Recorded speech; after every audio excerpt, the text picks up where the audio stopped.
भगवान प्रवचन माला के आरंभ में समाज के चरणों में अपना नवन निवेदित करते हैं। संत शिरोमणि कबीर का पद है, माया महाठगन हम जानी, किरगुम फांस दिए कर डोलय, बोलय मधुरी बानी। केशव के कमला हुई बैठी, शिव के भवन भवानी, पंडा के मूरत हुई बैठी, तीरथ में पानी। जोगी के जोगिन हुई बैठी, राजा के घर रानी, काबू के हीरा हुई बैठी, काबू के कौड़ी कानी। भक्तन के भक्ति हुई बैठी, ब्रह्मा के ब्रह्माणी। कहे कबीर सुनो भाई साधो, यह सब अकथ कहानी। भगवान कृपा पूर्वक इस पद का मर्म हमें बताएं।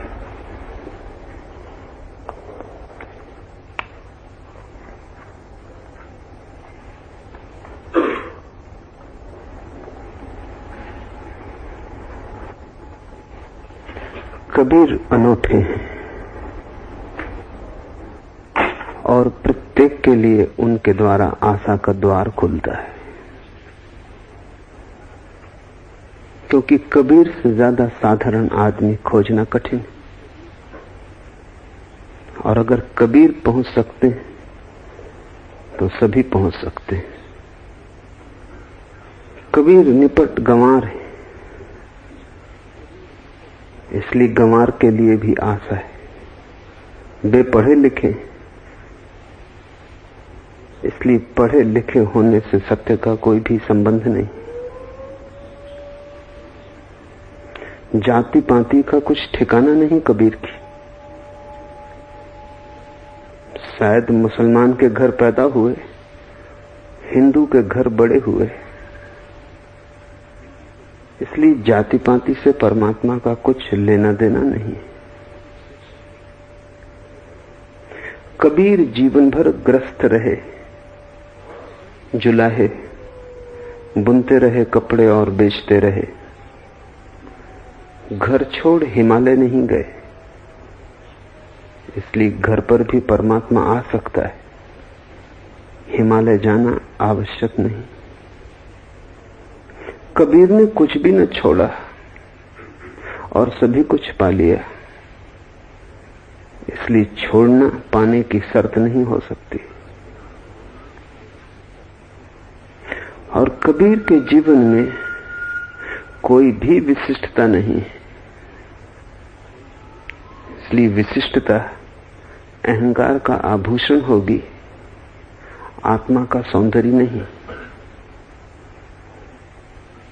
कबीर न धनी है, न ज्ञानी है, न समादृत है, न शिक्षित है, न सुसंस्कृत है। कबीर जैसा व्यक्ति अगर परम ज्ञान को उपलब्ध हो गया तो तुम्हें भी निराश होने की कोई भी जरूरत नहीं। इसलिए कबीर में बड़ी आशा है। बुद्ध अगर पाते हैं तो पक्का नहीं कि तुम पा सकोगे। बुद्ध को ठीक से समझोगे तो निराशा पकड़ेगी, क्योंकि बुद्ध की बड़ी उपलब्धियां हैं पाने के पहले। बुद्ध सम्राट है, इसलिए सम्राट अगर धन से छूट जाए आश्चर्य नहीं, क्योंकि जिसके पास सब है उसे उस सब की व्यर्थता का बोध हो जाता है। गरीब के लिए बड़ी कठिनाई है धन से छूटना। जिसके पास है ही नहीं उसे व्यर्थता का पता कैसे चलेगा? बुद्ध को पता चल गया, तुम्हें कैसे पता चलेगा? कोई चीज व्यर्थ है, इसे जानने के पहले कम से कम उसका अनुभव तो होना चाहिए। तुम कैसे कह सकोगे कि धन व्यर्थ है? धन है कहां? तुम हमेशा अभाव में जिए हो, तुम सदा झोपड़े में रहे हो, तो महलों में आनंद नहीं है ये तुम कैसे कहोगे? और तुम कहते भी रहो तो भी ये आवाज तुम्हारे हृदय की आवाज ना हो सकेगी। ये दूसरों का सुना हुआ सत्य होगा, और गहरे में धन तुम्हें पकड़े ही रहेगा। बुद्ध को समझोगे तो हाथ पैर ढीले पड़ जाएंगे। बुद्ध कहते हैं स्त्रियों में सिवाय हड्डी मांस मज्जा के और कुछ भी नहीं, क्योंकि बुद्ध को सुंदरतम स्त्रियां उपलब्ध थी। तुमने उन्हें केवल फिल्म के पर्दे पर देखा है। तुम्हारे और उन सुंदरतम स्त्रियों के बीच बड़ा फासला है। वे सुंदर स्त्रियां तुम्हारे लिए अति मनमोहक हैं। तुम सब छोड़कर उन्हें पाना चाहोगे, क्योंकि जिसे पाया नहीं है वो व्यर्थ है। इसके जानने के लिए बड़ी चेतना चाहिए। कबीर गरीब है और जान गए ये सत्य कि धन व्यर्थ है। कबीर के पास एक साधारण सी पत्नी है और जान गए कि सब राग रंग, सब वैभव विलास, सब सौंदर्य मन की ही कल्पना है। कबीर के पास बड़ी गहरी समझ चाहिए। बुद्ध के पास तो अनुभव से आ जाती है बात, कबीर को तो समझ से ही लानी पड़ेगी। गरीब का मुक्त होना अति कठिन है। कठिन इस लिहाज से कि उसे अनुभव की कमी बोध से पूरी करनी पड़ेगी, उसे अनुभव की कमी ध्यान से पूरी करनी पड़ेगी। अगर तुम्हारे पास भी सब हो जैसा बुद्ध के पास था, तो तुम भी महल छोड़कर भाग जाओगे, क्योंकि कुछ और पाने को बचा नहीं। आशा टूटी, वासना गिरी, भविष्य में कुछ और है नहीं वहां। महल सूना हो गया। आदमी महत्वाकांक्षा में जीता है। महत्वाकांक्षा कल की और बड़ा होगा, और बड़ा होगा, और बड़ा होगा, दौड़ता रहता है। लेकिन आखिरी पड़ाव आ गया, अब कोई गति ना रही। छोड़ोगे नहीं तो क्या करोगे? तो महल या तो आत्मघात बन जाता है या आत्मक्रांति। पर कबीर के पास कोई महल नहीं। बुद्ध बड़े प्रतिभाशाली व्यक्ति हैं। जो भी श्रेष्ठतम ज्ञान था उपलब्ध, उसमें दीक्षित किए गए थे। शास्त्रों के ज्ञाता थे, शब्द के धनी थे, बुद्धि बड़ी प्रखर थी। सम्राट के बेटे थे, तो सब तरह से सुशिक्षा हुई थी। कबीर सड़क पर बड़े हुए।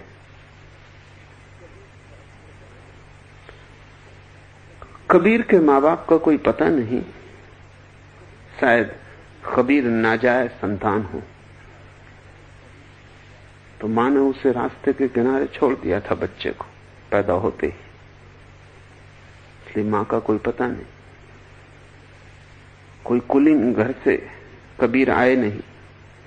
सड़क पर ही पैदा हुए जैसे, सड़क पर ही बड़े हुए जैसे भिखारी होना पहले दिन से ही भाग्य में लिखा था।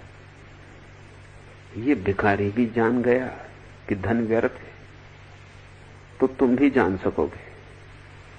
बुद्ध से आशा नहीं बंधती। बुद्ध की तुम पूजा कर सकते हो, फासला बड़ा है, लेकिन बुद्ध जैसा होना तुम्हें मुश्किल मालूम पड़ेगा। जन्मों जन्मों की यात्रा लगेगी। लेकिन कबीर और तुम में फासला जरा भी नहीं। कबीर जिस सड़क पर खड़े, शायद तुमसे भी पीछे खड़े, और अगर कबीर तुमसे भी पीछे खड़े होकर पहुंच गए तो तुम भी पहुंच सकते हो। कबीर जीवन के लिए बड़ा गहरा सूत्र हो सकते हैं।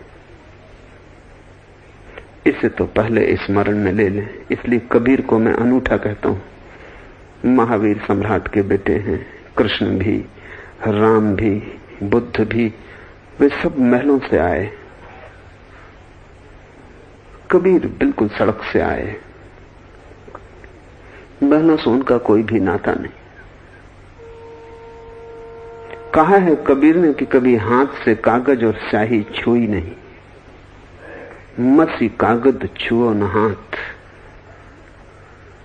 ऐसा अपढ़ आदमी जिसे दस्तखत करने भी नहीं आते, इसने परमात्मा के परम ज्ञान को पा लिया। बड़ा भरोसा बनता है। तब इस दुनिया में अगर तुम वंचित हो तो अपने ही कारण वंचित हो, परिस्थिति को दोष मत देना। जब भी परिस्थिति को दोष देने का मन में भाव उठे, कबीर का ध्यान करना। कम से कम माँ बाप का तो तुम्हें पता है, घर द्वार तो है, सड़क पर तो पैदा नहीं हुए, हस्ताक्षर तो कर लेते हो, थोड़ी बहुत शिक्षा हुई है, हिसाब किताब रख लेते हो, वेद कुरान गीता भी थोड़ी पढ़ी है। न सही बहुत बड़े पंडित, छोटे मोटे पंडित तो तुम भी हो ही। तो जब भी मन होने लगे परिस्थिति को दोष देने का कि पहुंच गए होंगे बुद्ध, सारी सुविधा थी उन्हें, मैं कैसे पहुंचूं, तब कबीर का ध्यान करना। बुद्ध के कारण जो असंतुलन पैदा हो जाता है कि लगता है हम न पहुंच सकेंगे, कबीर तराजू के पलवे को जगह पर ले आते हैं। बुद्ध से ज्यादा कारगर हैं कबीर। बुद्ध थोड़े से लोगों के काम के हो सकते हैं, कबीर राजपथ है। बुद्ध का मार्ग बड़ा संकीर्ण है, उसमें थोड़े ही लोग पा सकेंगे, पहुंच सकेंगे। बुद्ध की भाषा भी उन्हीं की है, चुने हुए लोगों की। एक एक शब्द बहुमूल्य है, लेकिन एक एक शब्द सूक्ष्म है। कबीर की भाषा सबकी भाषा है, बेपढ़े लिखे आदमी की भाषा है। अगर तुम कबीर को न समझ पाए तो तुम कुछ भी न समझ पाओगे। कबीर को समझ लिया तो कुछ भी समझने को बचता नहीं। और कबीर को तुम जितना समझोगे उतना ही तुम पाओगे कि बुद्धत्व का कोई भी संबंध परिस्थिति से नहीं। बुद्धत्व तुम्हारी भीतर की अभीप्सा पर निर्भर है और कहीं भी घट सकता है। झोपड़े में, महल में, बाजार में, हिमालय पर, पढ़े लिखी बुद्धि में, गैर पढ़ी लिखी बुद्धि में, गरीब को, अमीर को, पंडित को, अपढ़ को, कोई परिस्थिति का संबंध नहीं। ये जो वचन इस समाधि शिविर में हम कबीर के लेने जा रहे हैं, इनका शीर्षक है सुनो भाई साधो। और कबीर अपने हर वचन में कहीं न कहीं साधु को ही संबोधित करते हैं। इस संबोधन को थोड़ा समझ लें, फिर हम उनके वचनों में उतरने की कोशिश करें। मनुष्य तीन तरह से पूछ सकता है। एक कुतूहल होता है, बच्चों जैसा, पूछने के लिए पूछ लिया, कोई जरूरत न थी, कोई प्यास भी न थी, कोई प्रयोजन भी न था, ऐसे ही मन की खुजली थी, उठ गया, प्रश्न पूछ लिया, उत्तर मिले तो ठीक, न मिले तो ठीक, दोबारा पूछने का भी ख्याल नहीं आता। छोटे बच्चे जैसा पूछते हैं, रास्ते से गुजर रहे हैं, पूछेंगे ये क्या है, वृक्ष क्या है, वृक्ष हरे क्यों है, सूरज सुबह क्यों निकलता है, रात क्यों नहीं निकलता। अगर तुमने उत्तर दिया तो कोई उत्तर के सुनने के लिए उनकी प्रतीक्षा नहीं। जब तुम उत्तर दे रहे हो तब तक वो दूसरा प्रश्न पूछने चले गए। तुम उत्तर ना भी दो तो भी कुछ जोर न डालेंगे कि उत्तर दो। तुम दो या न दो ये असंगत है, प्रसंग के बाहर है। बच्चा पूछने के लिए पूछ रहा है, बच्चा केवल बुद्धि का अभ्यास कर रहा है। जैसा पहली दफे जब बच्चा चलता है तो बार बार चलने की कोशिश करता है, कहीं पहुंचने के लिए नहीं, क्योंकि अभी बच्चे की क्या मंजिल है। अभी तो चलने में ही मजा लेता है, अभी तो पैर चला लेता है, इससे बड़ा प्रसन्न होता है, नाचता है कि मैं भी चलने लगा। अभी चलने का कोई संबंध मंजिल से नहीं है, अभी चलना अपने आप में ही अभ्यास है। ऐसा ही बच्चा जब बोलने लगता है तो सिर्फ बोलने के लिए बोलता है, अभ्यास करता है, उसके बोलने में कोई अर्थ नहीं है। पूछना जब सीख लेता है तो पूछने के लिए पूछता है, पूछने में कोई प्रश्न नहीं है, सिर्फ कुतूहल है। तो एक तो उस तरह के लोग हैं, वे बचकाने हैं जो परमात्मा के संबंध में भी कुतूहल से पूछते हैं।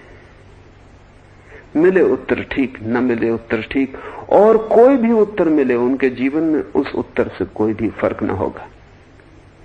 तुम ईश्वर को मानते रहो तो तुम वैसे ही जियोगे, तुम ईश्वर को न मानो तो भी तुम वैसे ही जियोगे, ये बड़ी हैरानी की बात है कि नास्तिक और आस्तिक के जीवन में कोई फर्क नहीं होता। तुम जीवन को देख के बता सकते हो कि यह आदमी आस्तिक है या नास्तिक है, नहीं तुम्हें पूछना पड़ता है कि क्या आप आस्तिक हैं या नास्तिक। आस्तिक और नास्तिक के व्यवहार में रत्ती भर का कोई फर्क नहीं होता। वैसा ही बेईमान वो, वैसा ही दूसरा, वे सब चचेरे मौसेरे भाई हैं, कोई अंतर नहीं है। एक ईश्वर को मानता है, एक ईश्वर को नहीं मानता। इतनी बड़ी मान्यता और जीवन में रत्ती भर भी छाया नहीं लाती, कहीं कोई रेखा नहीं खींचती। दुकानदारी में वो उतना ही बेईमान है जितना दूसरा, बोलने में उतना ही झूठा है जितना दूसरा। न इसका भरोसा किया जा सकता न उसका। क्या जीवन में कोई अंतर नहीं आता आस्था से? तो आस्था दो कौड़ी की है, तो आस्था कुतूहल से पैदा हुई होगी, वो बचकानी है। ऐसी बचकानी आस्था को छोड़ देना चाहिए। सबसे सतह पर कुतूहल है,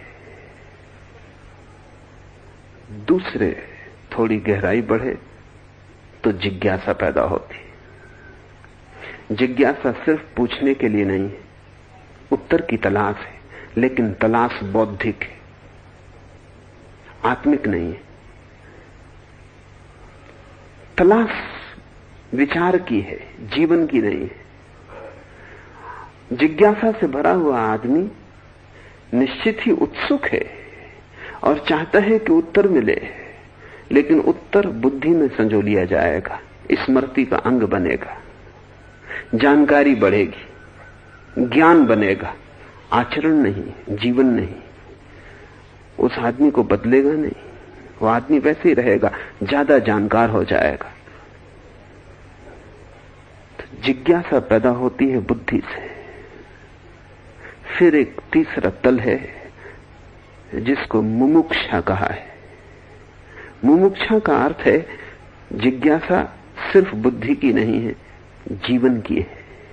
इसलिए नहीं पूछ रहे हैं कि थोड़ा और जान लें, इसलिए पूछ रहे हैं कि जीवन दांव पर लगा है। इसलिए पूछ रहे हैं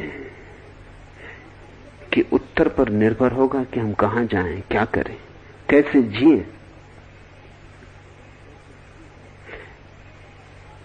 एक प्यासा आदमी पूछता है पानी कहां है। ये कोई जिज्ञासा नहीं है। मरुस्थल में तुम पड़े हो, प्यास जलती और तुम पूछते हो पानी कहां है। उस क्षण तुम्हारा रोआ रोआ पूछता है, बुद्धि नहीं पूछती। उस क्षण तुम ये नहीं जानना चाहते कि पानी की वैज्ञानिक परिभाषा क्या है। उस समय कोई तुमसे कहे कि पानी पानी क्या लगा रखा है, H2O, विज्ञान का उपयोग करो, फार्मूला जाहिर है कि उदजन और ऑक्सीजन से मिलकर पानी बनता है। 2 मात्रा उदजन, 1 मात्रा ऑक्सीजन, H2O। लेकिन जो आदमी प्यासा है उसे इससे कोई फर्क नहीं पड़ता कि पानी कैसे बनता है, ये सवाल नहीं है। पानी क्या है ये भी सवाल नहीं है। ये कोई जिज्ञासा नहीं है पानी के संबंध में जानकारी बढ़ाने के लिए। यहां जीवन दांव पर लगा है। अगर पानी नहीं मिलता घड़ी भर और तो मृत्यु होगी। पानी पर ही जीवन निर्भर है। मृत्यु और जीवन का सवाल है। मुमुक्षा का अर्थ है जिज्ञासा केंद्र पर पहुंच गई। अब हमारे लिए यह सवाल ऐसा नहीं कि ईश्वर है या नहीं, पूछ लिया बच्चों जैसा या पूछ लिया दार्शनिकों जैसा। एक बुद्धिगत सवाल, बुद्धिगत उत्तर खोजने में लग गए, शास्त्रों में गए। जिसको प्यास लगी है वो शास्त्रों में नहीं खोजेगा कि पानी का स्वरूप क्या है। जिसकी प्यास लगी है वो सरोवर चाहता है। जिसको प्यास लगी है वो ऐसा ज्ञानी चाहता है जिसको पी के वो भी अपनी प्यास को बुझा ले। ज्ञान नहीं चाहता, ज्ञानी को चाहता है। मुमुक्षु गुरु को खोजता है, जिज्ञासु शास्त्र को खोजता है, कुतूहली किसी से भी पूछ लेता है। कबीर उसको साधु कहते हैं जो मुमुक्षु है, इसलिए उनका हर वचन इस बात को ध्यान में रख के कहा गया है, सुनो भाई साधो। साधो का मतलब है जो साधना के लिए उत्सुक है, जो साधक है। साधु का अर्थ है जो अपने को बदलने के लिए, शुभ करने के लिए, सत्य करने के लिए आतुर है, जो साधु होने को उत्सुक है। साधु शब्द बड़ा अद्भुत है, विकृत हो गया बहुत उपयोग से। साधु का अर्थ है सीधा, सादा, सरल, सहज।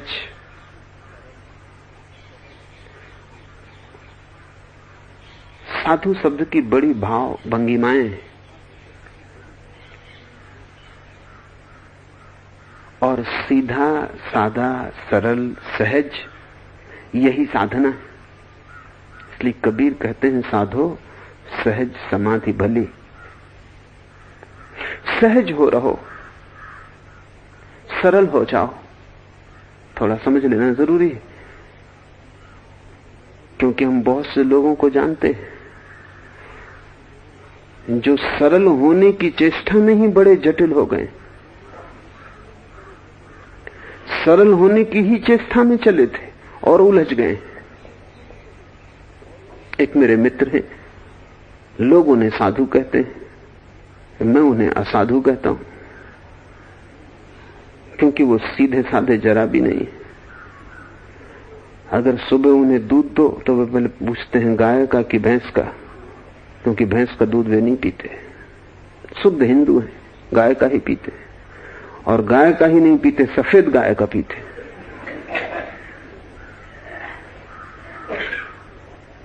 किसी शास्त्र से उन्होंने खोज लिया है कि सफेद गाय का दूध शुद्धतम होता है। वो भी कुछ घड़ी पहले लगा हो तो ही पीते, क्योंकि इतनी घड़ी देर तक दूध रह जाए तो उसमें विकृति का समावेश हो जाता है। कुछ घड़ी पहले का तैयार घी ही लेते, क्योंकि इतनी देर ज्यादा रह जाए तो शास्त्रों में उल्लेख है कि घी विकृत हो जाता है। इस तरह का पानी पीते हैं कि जो भी भर के लाए वो गीले वस्त्र पहने हुए भर के लाए, ताकि बिल्कुल शुद्ध हो, क्योंकि सूखे वस्त्रों का क्या भरोसा किसी ने छुए हो, धो भी धुलवाया, धो के लाया हो, लॉन्ड्री में गए हो, वो ठीक नहीं। वहीं कुएं पर स्नान करो वस्त्र पहने हुए, ताकि वस्त्र भी धुल जाएं, तुम भी धुल जाओ, फिर पानी भर के ले आओ। ब्राह्मण ने भोजन बनाया हो तो ही लेते हैं। और ये सब चेष्टा में उनका 24 घंटे व्यस्त है। 24 घंटे में उन्हें भगवान के लिए एक क्षण बचता नहीं, भोजन सारा समय ले लेता है। निकले थे सरल होने, वे इतने जटिल हो गए हैं कि बड़ी कठिनाई है, जीना ही मुश्किल हो गया है। और जिसके घर पहुंच जाएं वो भी प्रार्थना करने लगता है परमात्मा से। उसने कभी प्रार्थना न की हो भला कि कब इनसे छुटकारा हो। अगर साधु आपके घर रुक जाए तो आप एक ही प्रार्थना करते हैं कि अब ये जल्दी जाएं, क्योंकि 3 बजे रात वो उठाते, और वो खुद नहीं उठते, पूरे घर को उठा देते,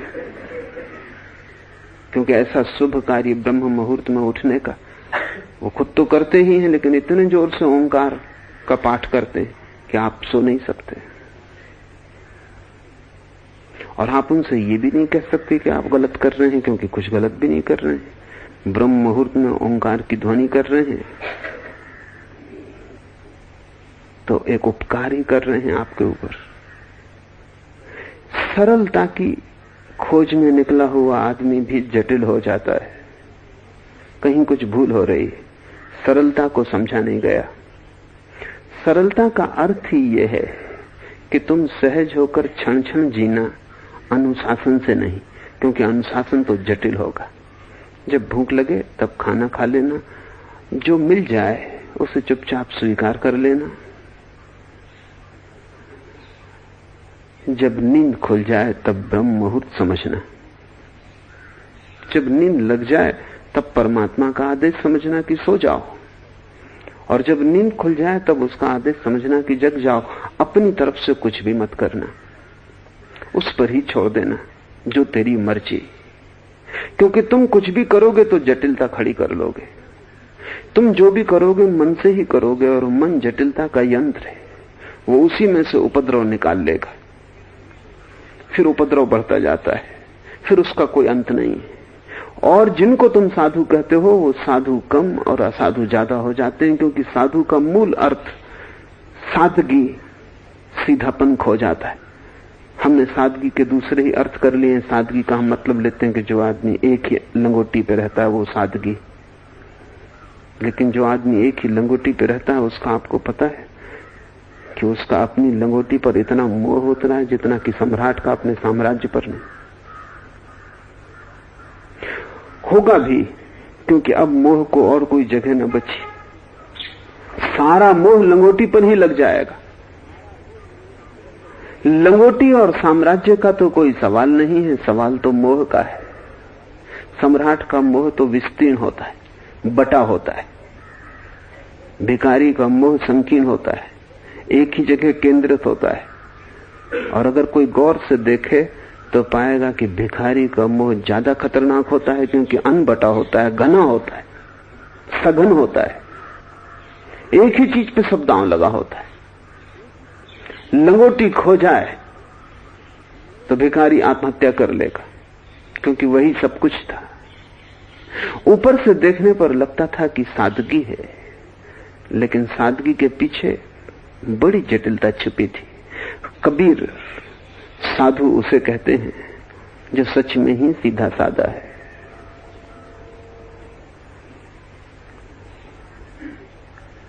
ज्ञानी हो गए, निर्वाण को पा लिया, परम सत्य की अनुभूति हो गई, तो भी कपड़ा बुनना जारी रखा। लोगों ने पूछा भी कबीर को, सैकड़ों उनके भक्त थे, उन्होंने कहा भी कि अब ये शोभा नहीं देता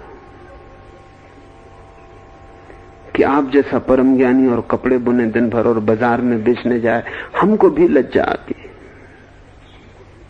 कबीर ने कहा, जब परमात्मा इतना बड़ा ताना बाना बुनता है संसार का और लज्जित नहीं होता, तो मैं गरीब छोटा सा ही काम करता हूं, क्यों लज्जित हूं?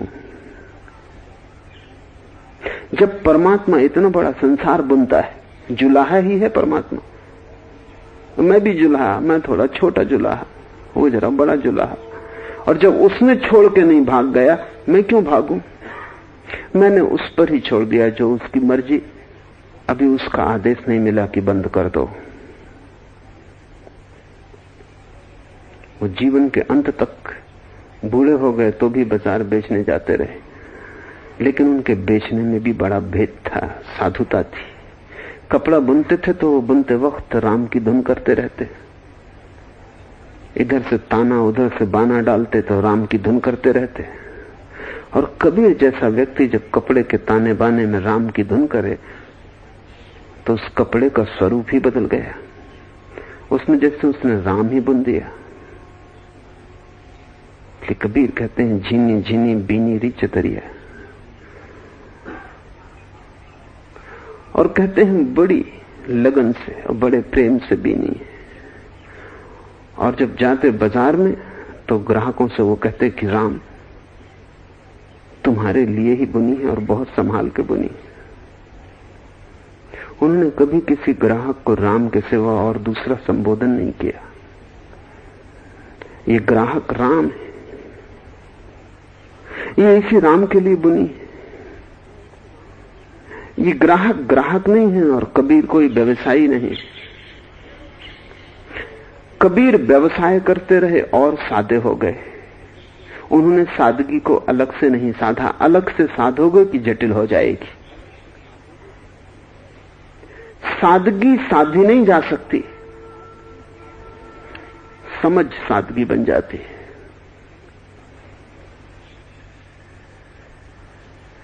कबीर ने अपने को इतना मर्जी पर छोड़ दिया परमात्मा के। सुबह लोग भजन के लिए इकट्ठे हो जाते थे तो कबीर उनसे कहते कि ऐसे मत चले जाना, खाना लेके जाना। पत्नी बच्चे परेशान थे। कहां से इतना इंतजाम करूं?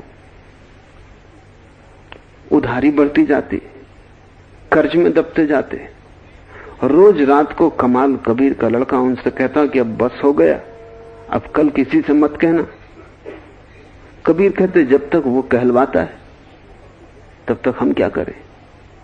तुम्हारी सुने कि उसकी सुने? जिस दिन वो बंद कर देगा, कहने वाला कौन? हम अपनी तरफ से कुछ करते नहीं, और तुम क्यों परेशान हो? जब वो इतना इंतजाम करता है, ये भी करेगा। लेकिन आखिरी वक्त आ गया। एक दिन कमाल ने कहा कि अब बस बहुत होगा, क्या हम चोरी करने लगे? उसने गुस्से में कहा था। कबीर ने कहा, अरे पागल, ये तुझे पहले क्यों न सूझा?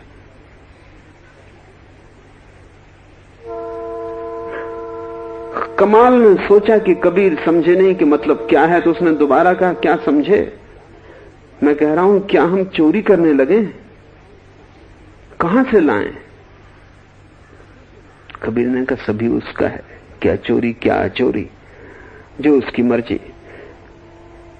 ये ख्याल पहले क्यों ना आया? कमाल भी अद्भुत लड़का था। उसने कहा, आज परीक्षा पूरी ही हो ले।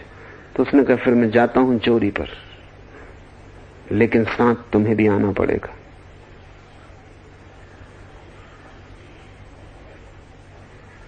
कबीर उठ के खड़े हो गए। समझना हमें कठिन हो जाएगा, क्योंकि हम सीधे आदमी को जानते ही नहीं। हमारा साधु कहता चोरी पाप है, अचोरी पुण्य। हमारा साधु कहता है कि ना समझ, तू खुद नरक में जा रहा हो, मुझको भी ले जाना चाहता। लेकिन कबीर उठ के खड़े हो गए। ये सादगी बड़ी मधुर है, जैसे कुछ भेद ना रहा, न चोरी में, न अचोरी में, न शुभ में, न अशुभ में। क्योंकि जब सभी परमात्मा का, तो कैसा भेद? भेद तो चालाक बुद्धि का होता है, सादगी में कैसा भेद? उठ के खड़े हो गए।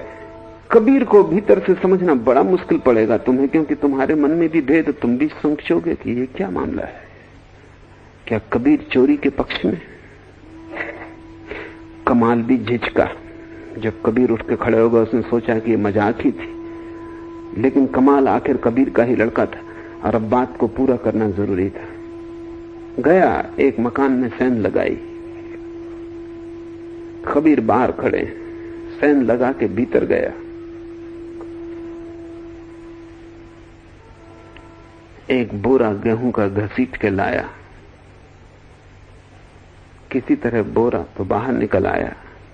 जब वो खुद बाहर निकल रहा था तो घर के लोग जाग गए। जाग इसलिए गए कि कबीर ने जोर से उससे पूछा कि अरे पागल, घर के लोगों से पूछा कि नहीं? चोरी सो तो ठीक, लेकिन घर के लोगों को बताया या नहीं? थोड़ा शोरगुल कर दे ताकि लोग जग जाएं कि चोरी हो गई।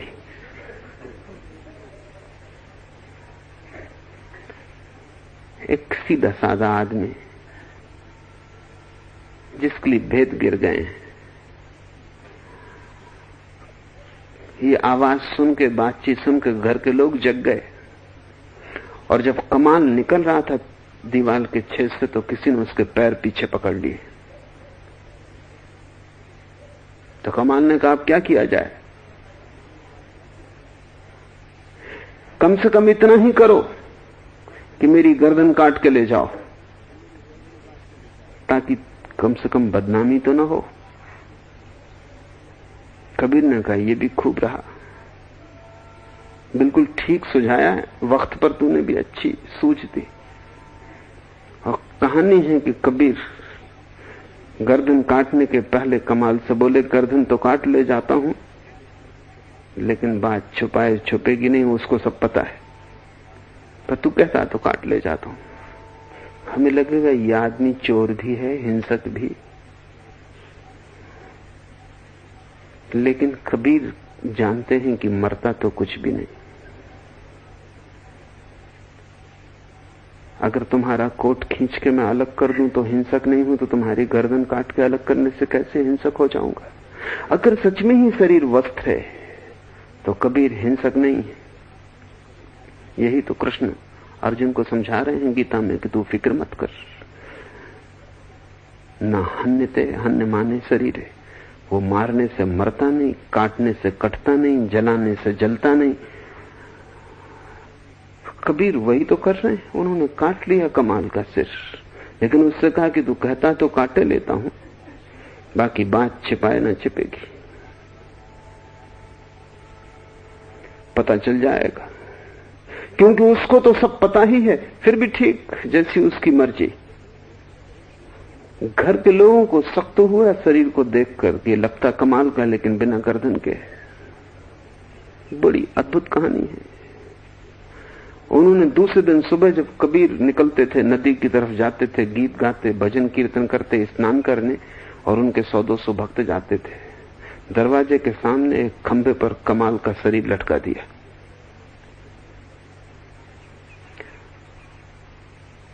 कि शायद कबीर को भी अपने लड़के को देखकर चेहरे पर कोई फर्क आ जाए, और भक्तों को तो पता ही होगा, तो उनमें से कोई ना कोई कुछ ना कुछ कह देगा। लेकिन ये बात कुछ और ही हो गई। जब कबीर का जुलूस वहां पहुंचा तो कबीर रुक गए और उन्होंने कहा, देखो कमाल लटका है खंबे पर। रोज बेचारा सम्मिलित होता था, आज सम्मिलित न हो पाएगा, लेकिन हम कीर्तन तो उसके पास करें ही। कहानी है कि जब उन्होंने कीर्तन किया तो कमाल के हाथ, मुर्दा हाथ ताली देने लगे।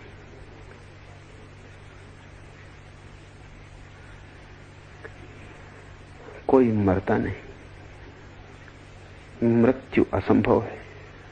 मृत्यु तक तुम्हारी मान्यता है। तुमने माना है इसलिए तुम मरते हो, और तुमने जाना नहीं है इसलिए तुम मरते हो। जीवन ऊर्जा सब तरफ व्याप्त है। और कबीर ने कहा, पागल, पहले ही कहा था कि बात छिपाए न छुपेगी। चोरी तो ठीक, लेकिन उसको सब पता है। अब उसने खोल दिया राज। इसलिए कबीर ने अपने भक्तों से कहा, सदा मैंने कहा उसकी मर्जी से चलो।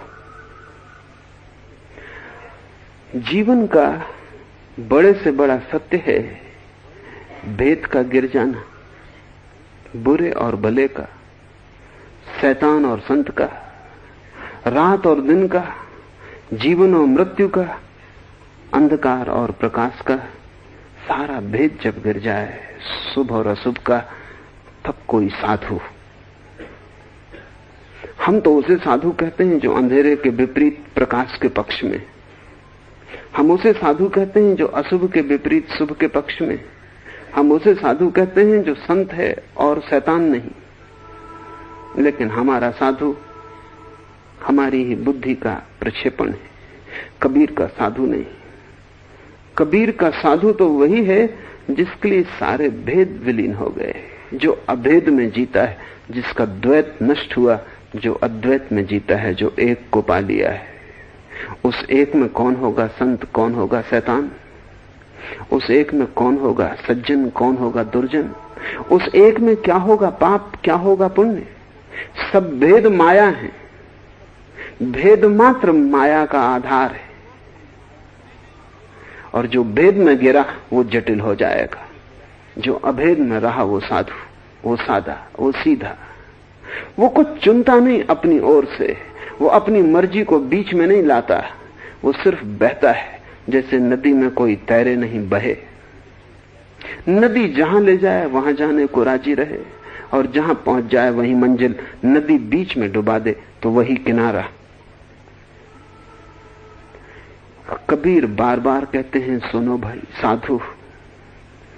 वो उसको इंगित कर रहे हैं तुम्हारे भीतर जो सीधा सादा है। इस सीधे सादे को कैसे पाओगे? क्या इसको पाने के लिए कुछ जटिल साधना करनी पड़ेगी? योगासन करने पड़ेंगे, शीर्षासन करना पड़ेगा, घंटों मंत्रोच्चार करना पड़ेगा? अगर इस सीधे सादे को पाने के लिए कुछ भी करना पड़े तो ये सीधा सादा नहीं है। ये तो समझ की ही बात है।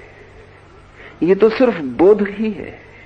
ये तो समझ में आ जाए कि एक ही है तो सादगी प्रकट हो जाती। इसलिए कबीर सहज समाधि पर जोर देते हैं। सहज का अर्थ है जो साधनी ना पड़े।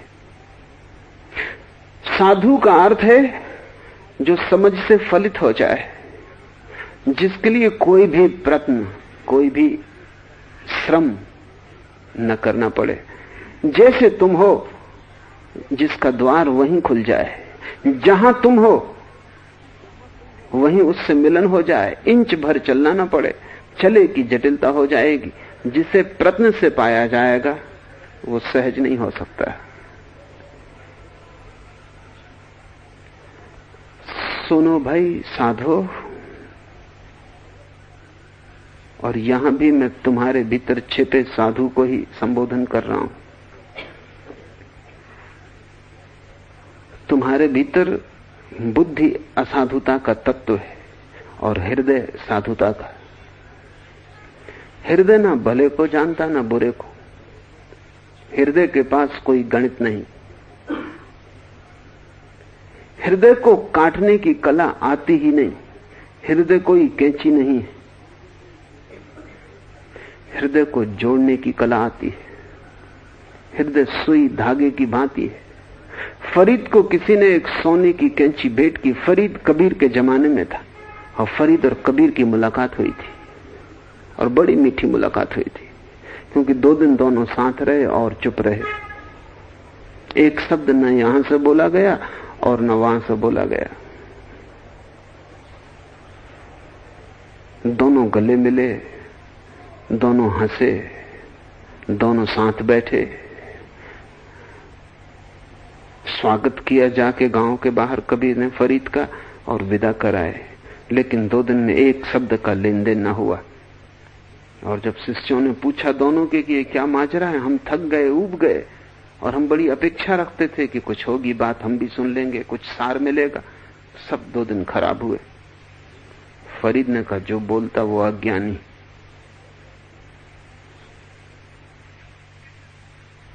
अगर मैं बोलता तो मैं अज्ञानी, अगर कबीर बोलते तो वो अज्ञानी।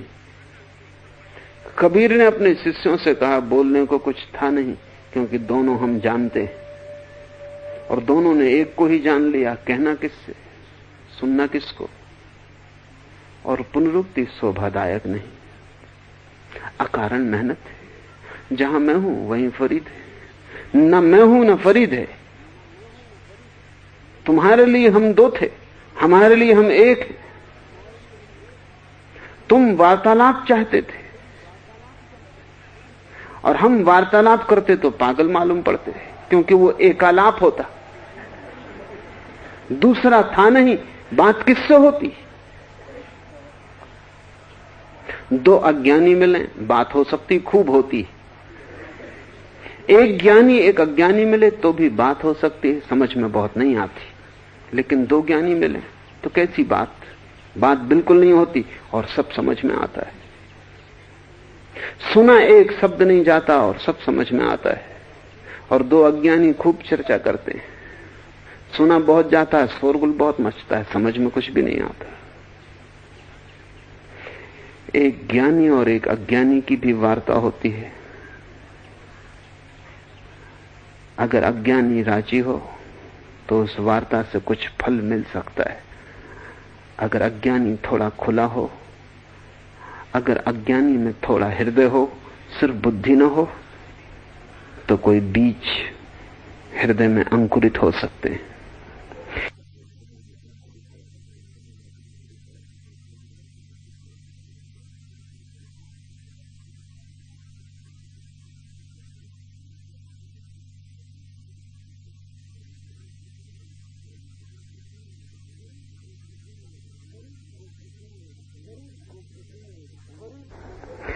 फरीद को किसी ने एक सोने की कैंची भेंट की।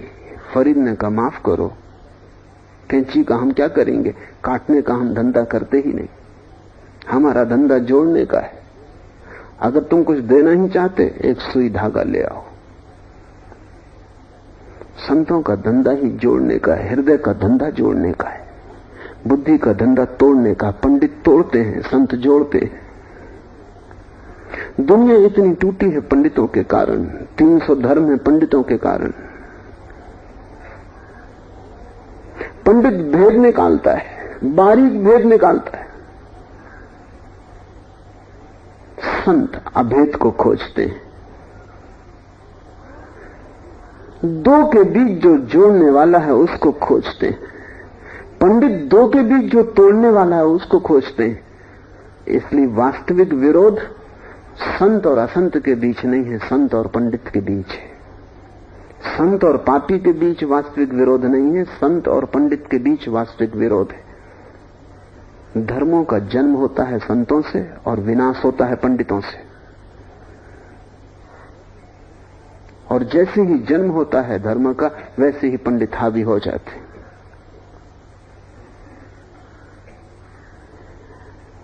तुम्हारे भीतर साधुत्व का तत्व है हृदय। क्यों? क्योंकि हृदय तुम्हारे भीतर अप्रशिक्षित है। बुद्धि का तो प्रशिक्षण हुआ, बुद्धि को समाज ने तैयार किया, हृदय को परमात्मा ने। हृदय को शिक्षित करने के कोई उपाय भी नहीं, कोई विश्वविद्यालय भी नहीं जहां तुम्हारे हृदय की शिक्षा हो सके। प्रेम के प्रशिक्षण का आज तक कोई मार्ग नहीं खोजा जा सका, और धन्य भागी हैं हम कि मार्ग नहीं खोजा जा सका। जिस दिन खोज लिया जाएगा उससे बड़ा कोई दुर्भाग्य न होगा। उस दिन फिर तुम मशीन हो जाओगे।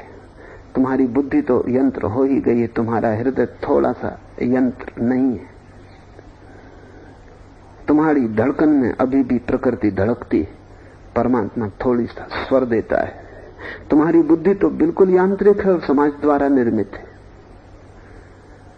बुद्धि से तुम परमात्मा तक न जा सकोगे। इसलिए तो शास्त्र से कोई कभी वहां नहीं पहुंचता, हृदय से पहुंचता है, प्रेम से, प्रार्थना से, आस्था से। जब साधु की बात कही जा रही तो तुम्हारे हृदय को निवेदन किया जा रहा है। संबोधित है तुम्हारा हृदय, तो जो यहां कहें उसे तुम सोचना मत, सिर्फ समझना। हृदय समझता है, बुद्धि सोचती, और दोनों में कोई तालमेल नहीं है। बुद्धि बड़ा तर्क करती है, हृदय देखता है। हृदय के पास आंख है। बुद्धि अंधे का टटोलना है। बुद्धि अंधे की लकड़ी है जिससे वो टटोलता है कि रास्ता कहां है। हृदय देखता है, टटोलने की कोई जरूरत नहीं, तर्क व्यर्थ है। हृदय को दिखाई पड़ता है, वो निकल जाता है। सुनो भाई, साधु का अर्थ है हृदय से सुनो, सादगी से सुनो, तर्क और विचार से नहीं, भाव और प्रेम से सुनो, वही समझ पाएगा। अब हम कबीर के वचन को लें, एक एक शब्द को गौर से हृदय तक जाने देना। माया महा ठगनी हम जानी। माया का क्या अर्थ है? जिसके कारण एक दो की भांति दिखाई पड़ता है, उस सूत्र का नाम माया।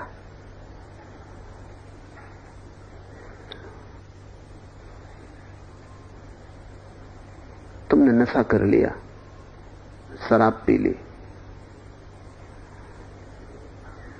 तब तुम्हें एक आदमी रास्ते पे आता दिखाई पड़ता है और लगता है दो आ रहे हैं।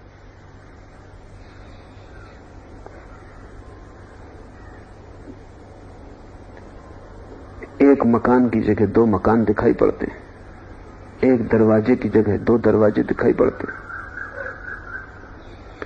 मुल्ला नसरुद्दीन अपने किसी मित्र को विदा कर रहा था। रात देर तक दोनों पीते रहे, और जब विदा करने लगा तो रात अंधेरी थी, सुनसान मार्ग पर कोई भी नहीं। मित्र ने पूछा कि थोड़ा रास्ते के संबंध में समझा दो। तो नसरुद्दीन ने कहा, रास्ते के संबंध में एक ही बात ख्याल रखना, जब यहां से तुम 100 कदम पहुंच जाओ तो वहां तुम्हें दो रास्ते मिलेंगे। तुम बाएं तरफ मुड़ना, क्योंकि दाएं तरफ कोई रास्ता है ही नहीं, सिर्फ दिखाई पड़ता है। ये मैं अपने अनुभव से कहता हूं, उस पर कई दफे मैं मर गया हूं और भटक गया हूं। वहां रास्ता है ही नहीं।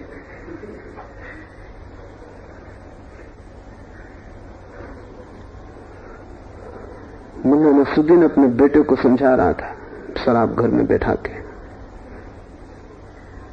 कहा कि देख बेटा, उस कोने में देख जहां 4 आदमी बैठे।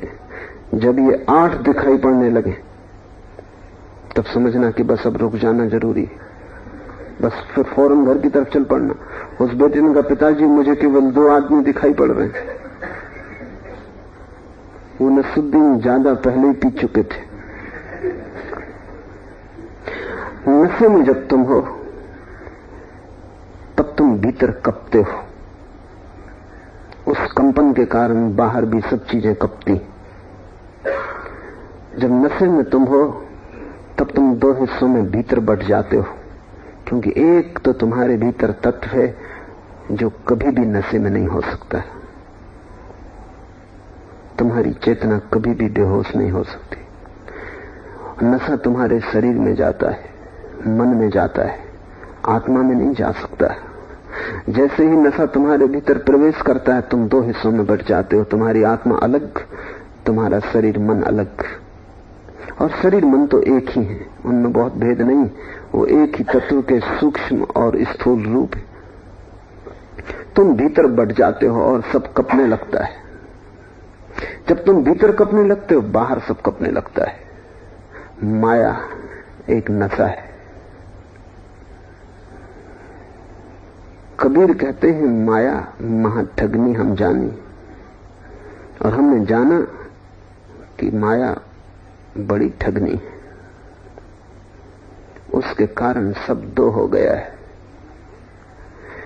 निर्गुण फांस लिए कर डोले, बोले मधुरी बानी, केशव के कमला हुई बैठी, शिव के भवन भवानी। इस विचार को थोड़ा समझें। राम के साथ सीता है, कृष्ण के साथ राधा है, शिव के साथ शिवानी, विष्णु के साथ लक्ष्मी। हिंदुओं ने बड़े विचार के ये प्रतीक चुने। ये तुम्हारे कारण,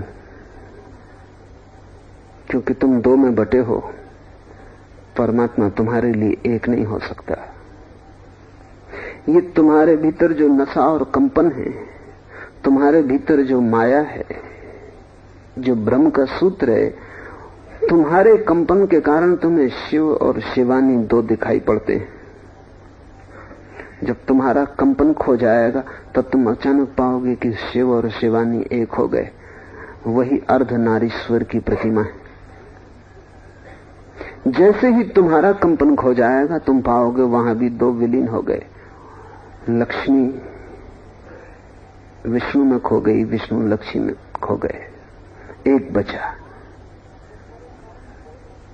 तुम्हारे कारण 2 है, क्योंकि तुम कप रहे हो। कौन तुम्हें कपा रहा है?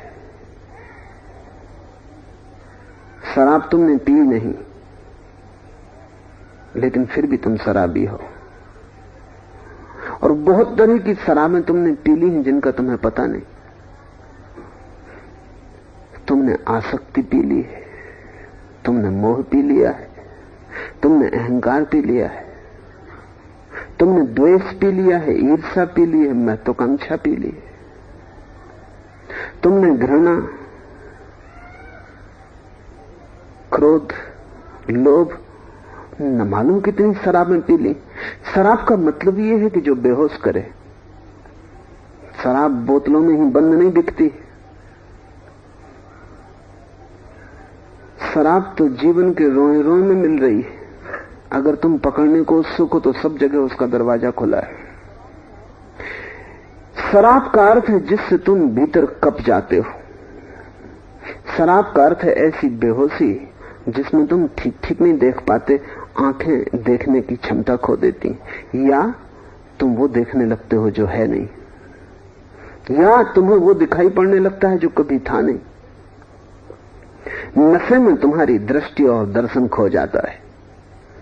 ख्याल करो, जब तुम मोह से भर जाते हो तब तुम्हें वही नहीं दिखाई पड़ता जो है। तुम्हारा मोह तुम्हें जो दिखाता है वही दिखाई पड़ता है। जब तुम क्रोध से भर जाते हो तब तुम कुछ और देखने लगते हो। एक स्त्री के मोह में तुम पड़ गए या एक पुरुष के, वो स्त्री बहुत सुंदर दिखाई पड़ती, ऐसा लगता है जगत में वैसा कोई भी नहीं, वैसा सौंदर्य कभी हुआ ही नहीं। वो स्त्री वैसी ही साधारण थी कल तक। रास्ते पे कई बार तुम गुजरे थे और उस स्त्री को देखा था, आज अचानक क्या हो गया? तुम्हारे भीतर कुछ मोह का उदय हुआ है, तुम्हारे भीतर कोई सम्मोहन जगा है, तुम्हारे भीतर कोई नशा छा गया है। स्त्री वही है, कल भी वही थी, अचानक आज स्त्री सुंदर नहीं हो जाएगी। तुम्हारे भीतर कुछ फर्क हुआ है, तुम कुछ पागल हुए हो। आज स्त्री परम सौंदर्यवान दिखाई पड़ रही। आज तुम जो देख रहे हो वास्तविक नहीं, आज तुम जो देख रहे हो अपने ही सपने का विस्तार है। आज स्त्री केवल पर्दा बन गई है और तुम अपना ही सपना उस पर देख रहे हो। रहो कुछ दिन उस स्त्री के पास, कर लो विवाह, थोड़े दिन में सपना टूटने लगेगा, क्योंकि सपने सदा नहीं चल सकते। सपनों का गुणधर्म ही यही है कि वे कभी होते हैं कभी खो जाते हैं। 24 घंटे कोई सपना नहीं देख सकता और 24 घंटे कोई नशे में नहीं रह सकता, और सदा के लिए नशे में रहने का कोई उपाय नहीं। सत्य ही सदा रह सकता है, सपना सदा नहीं रह सकता है। 2-4 दिन बीतते बीतते ही स्त्री साधारण होने लगती। यद्यपि तुम फिर भी कोशिश करते रहते हो सपने को खींचने की, लेकिन तुम जानते हो कि सपना टूटने के करीब आ गया। 1-2 महीना बहुत मुश्किल है कि सपना चल जाए, और जब सपना टूट जाता है तब एक विरक्ति, तब एक उदासी, तब एक विषाद घेर लेता है। अब तुम विषाद और उदासी के माध्यम से उसी स्त्री को देखने लगते हो। वो साधारण हो गई, कहां पर्वत पर थी, शिखर पर थी, और अब कहां खाई में, खड्ड में गिर गई। कल तक स्वर्ण काया थी उसकी, अब उसके शरीर से गंध आने लगी। कल तक उसके शरीर पर कभी पसीना न दिखाई पड़ा था, तुम देख ही ना सकते थे पसीना, आज शरीर से बदबू आने लगी। कल तक सुगंध थी, आज सब दुर्गंध हो गई। अब तुम क्रोध और घृणा से भी देखना शुरू करोगे, तब ये स्त्री बहुत कुरूप मालूम पड़ने लगेगी। और स्त्री वही है, पुरुष वही है, वहां कुछ भी भेद नहीं हुआ, सारा भेद तुम्हारे भीतर हो रहा है। कबीर कहते हैं माया महा ठगनी हम जाने। माया तुम्हारे भीतर बेहोश होने की कला का नाम है। माया तुम्हारे सो जाने की पद्धति है। माया तुम्हारे स्वप्न देखने की प्रक्रिया है। कोई आदमी धन के पीछे दीवाना है तो तुम कल्पना ही नहीं कर सकते, अगर तुम धन के दीवाने नहीं हो, उसे धन में क्या दिखाई पड़ता है। वो रोज अपनी तिजोरी खोलता है, तब तुम उसकी आंखें देखो जैसा कोई प्रेमी अपनी प्रेयसी को देखता हो। किसी कवि ने कभी जगत के सौंदर्य को इस भाव विभोर होकर नहीं देखा जैसा धन का दीवाना तिजोरी खोल कर देखता है। तब उसकी आंखों में देखो कितने सपने तैरते हैं और आंखों में कैसी चमक आ जाती। तुम्हें अगर कोहिनूर हीरा पड़ा हुआ मिल जाए रास्ते पर और तुम धन के दीवाने हो तो तुम अपनी सारा होश खो दोगे। और कोहिनूर सिर्फ एक पत्थर है, लेकिन तुम्हारे भीतर सब बदल जाएगा। कोहिनूर एक परिस्थिति है जिसमें तुम्हारे भीतर के सोए हुए सारे नशे जग जाएंगे, और तब तुम्हें कोहिनूर में जो दिखाई पड़ेगा वो कोहिनूर में नहीं है, वो तुमने ही डाला है। तुम जो भी जगत में देख रहे हो वो जगत में नहीं है, वो तुम्हारा डाला हुआ है। पद लो पद में जो देखता है, पागल होकर लोग दौड़ते रहते हैं। मुल्ला नसरुद्दीन एक दिन लौट रहा था, रात वर्षा के दिन थे और धीमी धीमी फुहार पड़ रही थी। रास्ते में गांव का राजनीतिक नेता वो मिल गया। उसने कहा नसरुद्दीन बिना छाते के। नसरुद्दीन कहना नहीं चाहता था कि छाता नहीं है और अभी सुविधा भी नहीं खरीदने की। नसरुद्दीन ने कहा कि ये एक आध्यात्मिक अभ्यास है, ये ध्यान का प्रयोग है, इसमें बड़ा अनुभव होता है। परमात्मा वर्षा कर रहा है और तुम मूर्ख छाता लगाए, ये कोई बात हुई? बंद करो छाता और जरा खड़े होकर देखो, बड़ा इल्हाम होगा, बड़ा रिविलेशन होगा, बड़ा उद्घाटन होगा। परमात्मा बड़े सत्य देता है। राजनेता को भरोसा तो ना आया, लेकिन उसने सोचा हर्ज क्या है करके देखने में।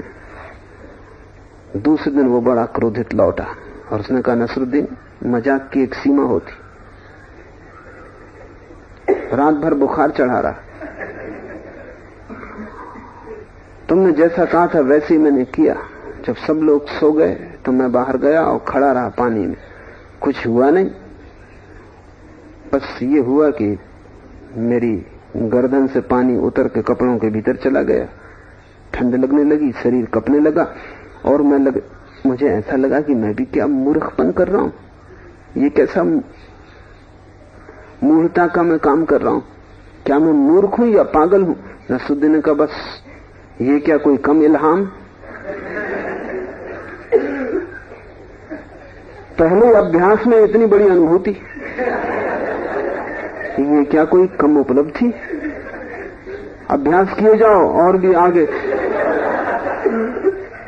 अनुभव होंगे।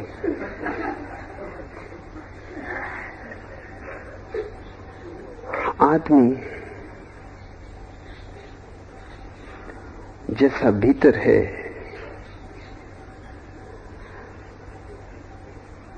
उस भीतर की परिस्थिति को अगर न बदला जाए, अगर न तोड़ा जाए, तो तुम परमात्मा को बाहर न पा सकोगे, क्योंकि तुम जो भी पाओगे वही संसार होगा। तुम जो भी देखोगे वो तुम्हारी ही आंखें देखेंगी। तुम जो भी पाओगे पाने वाले तुम ही रहोगे। असली सवाल परमात्मा को खोजने का नहीं है, असली सवाल भीतर से बेहोशी तोड़ने का है। बेहोश आदमी जहां भी जाएगा बेहोशी ही पाएगा। भीतर से माया टूट जाए, सुसुप्ति टूट जाए, स्वप्न टूट जाए, तो तुम जहां हो वहीं तुम्हें परमात्मा उपलब्ध हो जाएगा। वही तुम्हें चारों ओर से घेरे खड़ा है, उसके अतिरिक्त और कोई भी नहीं है। तुम उससे कैसे वंचित हुए यही चमत्कार है, तुमने कैसे उसे खोया यही चमत्कार है। जरूर तुम किसी गहरी मूर्छा में हो। महावीर ने कहा है, कोई ने पूछा साधु कौन? महावीर ने कहा जो सोया है, जो जागा है वो साधु, और असाधु जो सोया है। तुम्हारे भीतर कुछ जागने की प्रक्रिया भी है और कुछ सोने की प्रक्रिया भी। तुम्हारे भीतर सपना देखने की क्षमता भी है और सत्य को जागने की क्षमता भी है। तुम जाग भी सकते हो और सो भी सकते हो। ये दोनों तुम्हारे भीतर क्षमताएं। सोने की क्षमता का नाम माया है। रात तुम सपना देखते हो, सपना देखने के लिए एक चीज जरूरी है कि तुम सो जाओ। जागे जागे सपना देखना मुश्किल है। सपना देखने के लिए सोना जरूरी है। और जैसा तुम देख रहे हो जगत को, अभी रुपए में तुम्हें परमात्मा दिखाई पड़ता है, हड्डी मांस मज्जा में तुम्हें सौंदर्य दिखाई पड़ता है, भोजन में तुम्हें जीवन का सारा रस दिखाई पड़ता है, वस्त्रों में तुम्हें जीवन की सारी कला दिखाई पड़ती है, व्यर्थ में तुम्हें सार दिखाई पड़ता है, सार का तुम्हें कोई पता नहीं चलता। इससे एक बात जाहिर है कि तुम सोए हुए हो और सपना देख रहे हो। माया महा ठगनी हम जानी। माया कोई दार्शनिक तत्व नहीं है। दार्शनिकों के हाथ में पड़ गया सिद्धांत तो उन्होंने बड़े सिद्धांत खड़े किए और बड़े विभूचन में डाल दिया। अगर तुम दार्शनिकों को पढ़ोगे तो तुम बड़ी मुश्किल में पड़ोगे कि माया क्या है। क्योंकि उन सबकी व्याख्याएं अलग हैं। कोई कहेगा ये परमात्मा की शक्ति है, कोई कहेगा ये परमात्मा की छाया है, और उनको बड़ी कठिनाई है, शंकराचार्य को बड़ी कठिनाई है कि ये माया कहां से आती है। क्योंकि अगर सभी कुछ ब्रह्म है तो माया कैसे पैदा होती?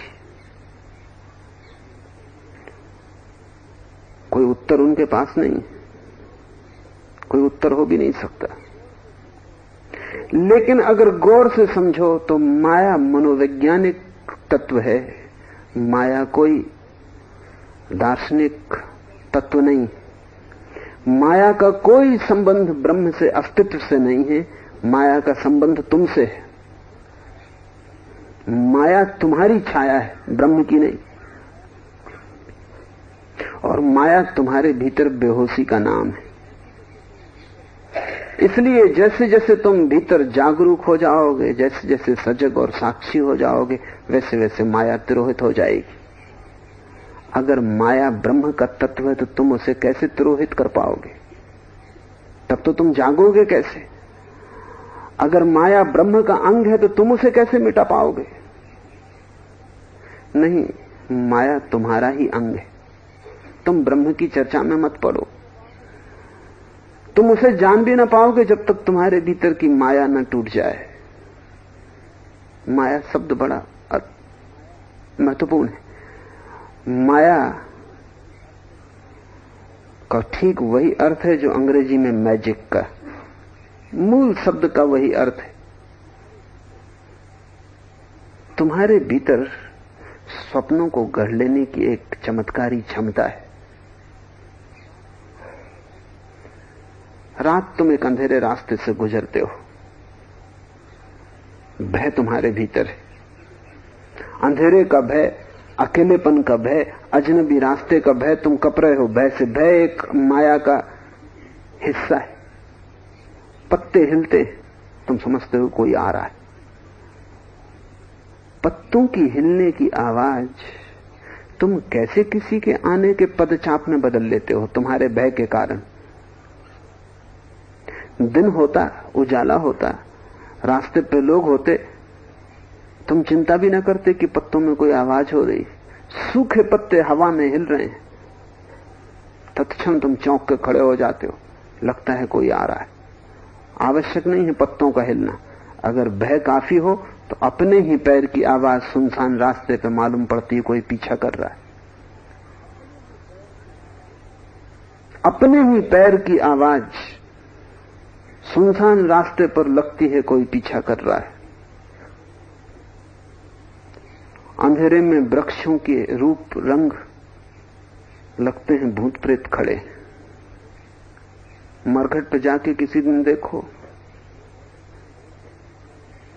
तुम्हें बहुत चीजें दिखाई पड़ेंगी जो वहां है ही नहीं,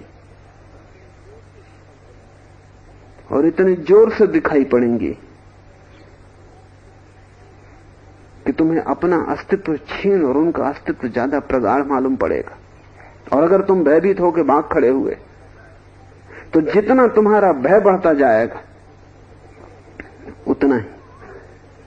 कभी तुम्हें पता है, मरघट से तुम गुजर जाओ, तुम्हें पता ना हो कि मरघट है तो कुछ ना होगा। कोई भूत प्रेत रास्ते में ना आएंगे, कोई ढोल ना बजेगा, कोई प्रकाश ना जलेगा, कोई ज्योति इस कोने से उस कोने तक न जाएगी। तुम्हें पता ना हो कि मरघट है, तुम मजे से गुजर जाओगे। और तुम्हें पता हो कि मरघट है और मरघट ना भी हो कि तुम मुसीबत में पड़ जाओगे। एक मेरे मित्र हैं, सदा डींग वे मारते हैं निर्भय होने की। जो भी आदमी निर्भय होने की डींग मारता है समझ लेना कि भयभीत है, नहीं तो डींग मारने की कोई जरूरत नहीं। डींग हम सदा विपरीत की मारते हैं। तो मेरे घर मेहमान थे, तो मैंने उनसे कहा क्या भूत प्रेत से भी नहीं डरते?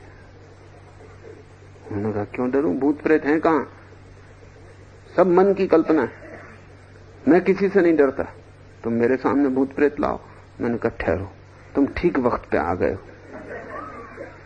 वो थोड़े डरे, क्या मतलब? सामने के मकान में इस समय भूतों का अड्डा है, तो मैं वहां इंतजाम तुम्हारे सोने का करवा देता हूं। वहां कोई है भी नहीं, बस तुम और भूत। वो थोड़े हंसे, लेकिन उनकी हंसी अब खोखली थी। उन्होंने कहा मैं डरता नहीं, क्या जरूरत वहां जाने की? तो कहा तुम नहीं डरते तो फिर जाने में भय क्या? फंस गए। कहने लगे अच्छा, लेकिन उनका चित्त बड़ा उदास हो गया। सामने के मकान में कभी किसी ने नहीं सुना था कि भूत थे भी नहीं, लेकिन वहां कुछ, उस मकान को एक तेल का दुकानदार अपने खाली पीपे रखने के काम में ला, एक गोदाम की तरह, इसलिए उसमें कोई था भी नहीं, मगर खाली पीपे गर्मी के दिनों में आवाज करते। दिन में फैल जाते हैं गर्मी के कारण, रात में सिकुड़ते हैं। और कोई 1000-2000 पीपे थे मकान, तो आवाज एक पीपे से दूसरे पीपे में जाती, और काफी सुंदर भूत प्रेतों की लीला उस घर में चलती थी। उनको मैंने उस मकान में जाके बिस्तर लगवा दिया, ऊपर उनको बिठा के सुलाया दूसरी मंजिल पर। रात को कोई 2 बजे चीख पुकार की एकदम आवाज मची। खड़े छज्जे पर सामने बिल्कुल विक्षिप्त दशा में चिल्ला रहे थे कि बचाओ। तो मैंने कहा कि घबराना क्या, चाबी मैं तुम्हें दे दिया हूं, तुम उतर के बाहर निकल आओ। उन्होंने कहा उसी कमरे में से तो गुजरना पड़ेगा जहां वो सब भूत लीला, भूत प्रेत लीला चल रही। तो बड़ी मुसीबत हो गई, तब उतारें कैसे? उन्होंने कहा सीढ़ी लगाओ। सामने से सीढ़ी लगाए हुए इतने कपड़े थे कि सीढ़ी पर से गिर पड़े।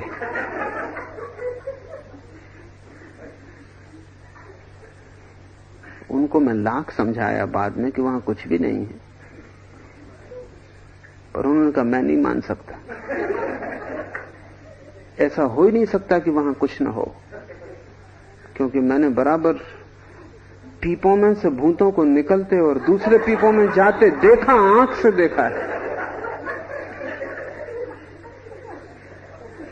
अब वे डींग नहीं मारते, कम से कम मेरे सामने तो नहीं मारते। और तब से वे भूत प्रेतों के बड़े भक्त हो गए। और मैं भी उन्हें समझाया है कि वहां कुछ नहीं है, सारी बात समझा दी कि पीपे हैं, आवाज करते हैं, उनका छोड़िए। जब तक मुझे अनुभव नहीं था एक बात थी, अब अपने अनुभव से कहता हूं ये अनुभव माया है। और बूढ़े आदमी जो भी अनुभव से कहते हैं इस संसार के संबंध में, वो सब अनुभव ऐसा ही है। सिर्फ उस आदमी के अनुभव का कोई सार है जो माया से जग गया हो, बाकी सब अनुभव ऐसा ही है।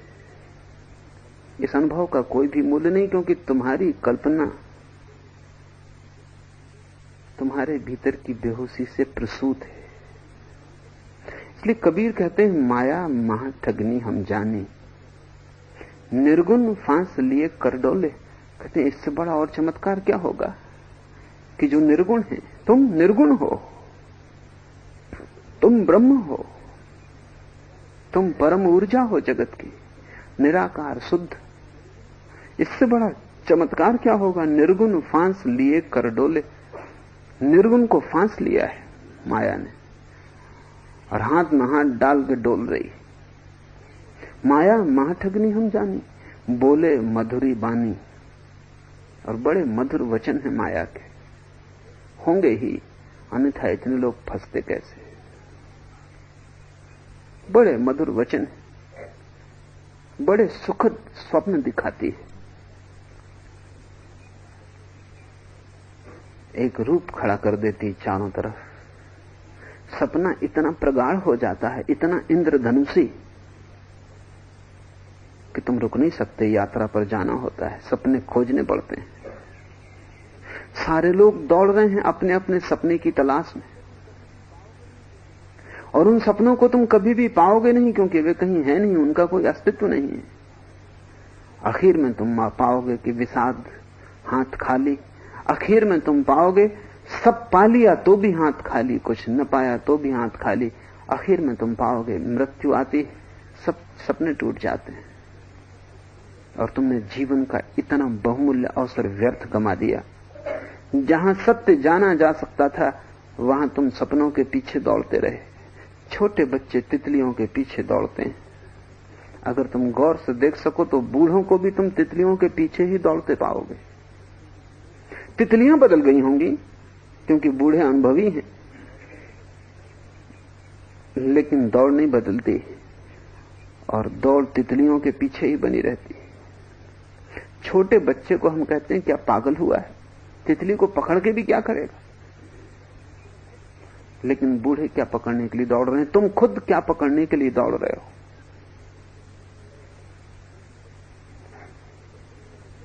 तुम भी बच्चे थे, तितलियां पकड़ते रहे। तुम्हारे बच्चे भी कल बूढ़े हो जाएंगे और वो भी अपने बच्चों को समझाएंगे क्या तितलियों के पीछे दौड़ रहे हो। लेकिन बूढ़े भी तितलियों के पीछे दौड़ते रहते हैं। और अगर चुनाव ही करना है तो बच्चों की तितलियां ज्यादा ठीक मालूम पड़ती बजाय बूढ़ों के। बूढ़े नोट के पीछे दौड़ रहे हैं, पद के पीछे दौड़ रहे हैं। दिल्ली उनका मोक्ष, वो दिल्ली जा रहे हैं। धन उनकी आत्मा है, वो धन जोड़े जा रहे हैं। बच्चे कंकड़ पत्थर बीन लेते हैं और बूढ़े हीरे जवाहरात। फर्क कितना है? कंकड़ पत्थर में, हीरे जवाहरात में कोई भी तो फर्क नहीं। अगर आदमी इस जमीन पे न हो तो एक साधारण पत्थर में और कोहिनूर में क्या फर्क होगा? कोहिनूर कुछ अकड़ के कह सकेगा मैं विशिष्ट हूं, लेकिन बड़े से बड़े सम्राट भी, कोहिनूर हीरा रणजीत सिंह के पास था। रणजीत सिंह की मृत्यु के बाद महारानी विक्टोरिया की नजर कोहिनूर पर लगी रही। कोई भी हालत में कोहिनूर पाना जरूरी। विक्टोरिया के पास सब कुछ था, बड़ा विराट साम्राज्य था जिसमें सूर्य का कभी अस्त नहीं होता था, मगर ये कोहिनूर उसके हृदय में जख्म की तरह सताता रहा।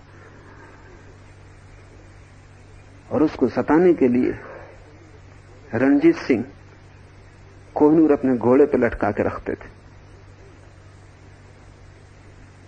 खुद नहीं लगाते थे उसको, घोड़े पर लटका रखा था। रणजीत सिंह की मृत्यु के बाद लड़का नाबालिग था रणजीत सिंह का, तो उसको विक्टोरिया ने इंग्लैंड बुला लिया। नाबालिग था, जब तक वो बालिग न हो जाए तब तक राज्य का मालिक भी नहीं हो सकता, तो तब तक उसकी दीक्षा का भार ब्रिटिश राज्य ने ले लिया। वो लड़का लोगों से कहता फिरता था कि मुझ में रस नहीं, रस कोहिनूर में, और ये चोर है ये औरत। और कोहिनूर हीरा चुरा लिया गया। नाबालिग लड़का है, कहीं खो न दे, इसलिए कोहिनूर ले लिया गया ब्रिटिश साम्राज्य में। फिर वो कभी वापस नहीं लौटाया गया। विक्टोरिया की नजर भी एक पत्थर पे लगी है जिसके पास सब है। बूढ़े भी कंकड़ पत्थर बीनते रहते हैं। बच्चों की तितलियां कम से कम जीवित हैं। तुम्हारी तितलियां बिल्कुल मरी हुई, लेकिन दौड़ जारी रहती, क्योंकि माया तो एक ही है। वो बच्चे के भीतर है, वो बूढ़े के भीतर है। जब तक तुम जाग ना जाओ, जब तक तुम्हारा नया जन्म ना हो जागने में, तब तक तुम जो भी करोगे वो मूढ़तापूर्ण है। माया से निकला हुआ सभी मूढ़तापूर्ण होगा। एक बात ठीक से समझ लेना, मैं जब भी माया की बात कर रहा हूं तो मुझे माया और ब्रह्म के सिद्धांत से कोई प्रयोजन नहीं, कबीर को भी नहीं। माया तुम्हारे भीतर बेहोशी होने की प्रक्रिया का नाम है, तुम्हारी सोए होने की दशा। तुम नींद में जी रहे हो और सपने तुम्हारे चारों तरफ घिरे हैं। इसलिए ध्यान उपयोगी है, क्योंकि ध्यान माया को तोड़ने का प्रयोग है। कैसे तुम जाग जाओ और माया छिन्न भिन्न हो जाए, और तुम जाग के अगर जगत को देखो तो तुम जगत को पाओगे ही नहीं, वहां तुम ब्रह्म को पाओगे। माया जब तक भीतर है तब तक तुम सत्य को न देख सकोगे। निर्गुण फांस लिए कर डोले, बोले मधुरी वाणी, बड़ी मधुर वाणी है, सभी को फांस लेती है। जब रुपये की खनकार तुम्हें सुनाई पड़ती है तब कैसी मधुर मालूम पड़ती है। जब एक सुंदर चेहरा स्त्री का तुम्हें दिखाई पड़ता तो कैसा मधुर मालूम पड़ता है। जब एक पद तुम्हें पुकारता है तो कैसा मधुर मालूम पड़ता है। पीछे सब कड़वा हो जाता है लेकिन शुरुआत बड़ी मधुर है। ऐसा लगता है जैसे हम जहरीली दवाइयां शक्कर का लेप चढ़ा के देते हैं, ऐसे जीवन का सब जहर हम पीने को राजी हैं, सिर्फ माया का थोड़ा सा लेप चाहिए। पीछे सब जहर प्रकट होता है लेकिन तब बहुत देर हो गई होती। इस बात को ध्यान में रखना कि जिस अनुभव में सुख पहले हो और पीछे दुख आए, उसे समझना कि वो माया से पैदा हुआ। इससे विपरीत जिस अनुभव में दुख पहले मालूम पड़े और सुख पीछे आए, समझना कि वो माया से पैदा नहीं हुआ। तप की परिभाषा इतनी ही है कि वहां दुख पहले है और सुख बाद में, और भोग की परिभाषा इतनी ही है कि वहां सुख पहले है और दुख बाद में।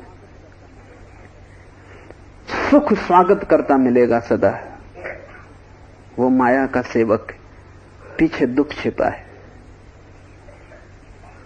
तपस्या में, साधना में जब तुम सत्य की खोज में भरोगे मुमुक्षा से और जाओगे तो पहले दुख मालूम पड़ेगा, और अगर तुम उस दुख से बहुत डर गए तो तुम माया से कभी जाग ना सकोगे।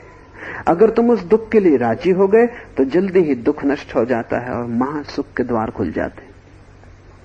दुख को सचेतन रूप से चुनना तपश्चर्या है।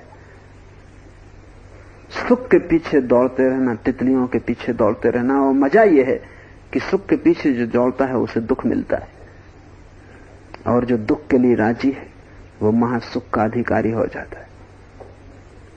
इस गणित को बहुत साफ समझ लेना जरूरी है, क्योंकि इस गणित को समझे बिना माया को तोड़ा नहीं जा सकता, उसकी मधुर वाणी से उठा नहीं जा सकता। बड़ा मीठा सपना है उसका। केशव के कमला हुई बैठी, शिव के भवन भवानी, पंडा के मूरत हुई बैठी, तीर्थ हूं मैं पानी, जोगी के जोगन हुई बैठी, राजा के घर रानी, काहू के हीरा हुई बैठी, काहू के कौड़ी कानी, भक्तिन के भक्ति हुई बैठी, ब्रह्मा के ब्रह्मानी। कहे कबीर सुनो भाई साधो, यह सब अकथ कहानी। कबीर कह रहे हैं कि जो नहीं कहा जा सकता, जो अकथ है, वो कहानी तुमसे कहता हूं। कहा तो नहीं जा सकता,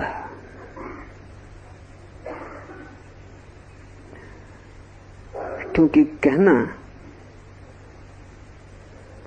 उन चीजों का संभव है जो तर्क युक्त हो। उन चीजों का कहना मुश्किल है जो तर्क के बिल्कुल विपरीत हो। भाषा तर्क की सरणी है, उसमें जो तर्कयुक्त है वो कहा जा सकता है, लेकिन ये बड़ी अतर्क कहानी है कि तुम अपने ही कारण दुख पा रहे हो। हम कहेंगे ये बात हो नहीं सकती, क्योंकि हम तो सुख चाहते हैं, तो हम अपने ही कारण कैसे दुख पाएंगे। इसलिए तो हम सदा कहते हैं कि दुख हम दूसरे के कारण पाते हैं। पति पत्नी के कारण पा रही है, पत्नी पति के कारण, बेटा बाप के कारण, बाप बेटे के कारण। हम सदा सोचते हैं कि दुख हम दूसरे के कारण पा रहे हैं। वो तर्कयुक्त मालूम पड़ता है, क्योंकि हम अपने कारण दुख क्यों पाएंगे, हम तो सुख चाहते हैं। कहानी बड़ी अकथ है, क्योंकि तुम सुख चाहते हो इसलिए तुम दुख पा रहे हो। ये बड़ी अतर्क बात है, लेकिन यही सत्य है। और जब तक तुम सुख चाहोगे तब तक तुम दुख पाओगे, और जिस दिन तुम राजी हो जाओगे दुख को, उस दिन तुम दुख पाने के बाहर हो जाओगे। कहानी अकथ है। अगर कोई तुमसे कहे कि तुम भटक रहे हो क्योंकि तुम खोज रहे हो, तो बड़ा विरोधाभास मालूम पड़ता है। अगर कोई तुमसे कहे अगर तुम रुक जाओ तो तुम पालोगे, तो बड़ा विरोधाभास मालूम पड़ता, बड़ी अकथ बात है, पर यही सत्य है। जब तक तुम दौड़ोगे तुम न पा सकोगे, क्योंकि जिसको तुम खोजने चले हो वो तुम्हारे भीतर छिपा है। जब तक तुम दौड़ते रहोगे तब तक तुम भटकते रहोगे, क्योंकि जिसे तुम खोजने चले हो वो तुम ही हो। तुम दौड़ के जाओगे कहां? और जितना तुम दौड़ोगे उतनी ही उत्तेजना में तुम अपने को भूल जाओगे, रुक जाओ। अकथ कहानी है, जो रुक जाते हैं वे पा लेते हैं। पैराडॉक्स, विरोध है। तर्क मानने को राजी नहीं होता। तर्क क्या कहेगा? तर्क कहेगा अगर तुम दौड़ते हो और नहीं पाते तो जरा जोर से दौड़ो। साफ है, गणित सीधा है कि दौड़ के नहीं पाते इसका मतलब है दौड़ पर्याप्त नहीं है, तेजी से दौड़ो। या दौड़ के नहीं मिल रहा है तो इसका मतलब है दिशा गलत है, तो ठीक दिशा चुनो। तर्क कहेगा दिशा बदलो, दौड़ की गति बढ़ाओ, पहुंच जाओगे। लेकिन अगर तुम्हारे भीतर ही छुपी है मंजिल तो तुम किस दिशा में जाओ, किसी भी दिशा में जाओ, गलत दिशा होगी, क्योंकि इसका दिशा से कोई संबंध ही नहीं। तुम्हारे भीतर की दिशा को हमने गिना ही नहीं है कभी। हम कहते हैं 10 दिशाएं, मैं कहता हूं 11,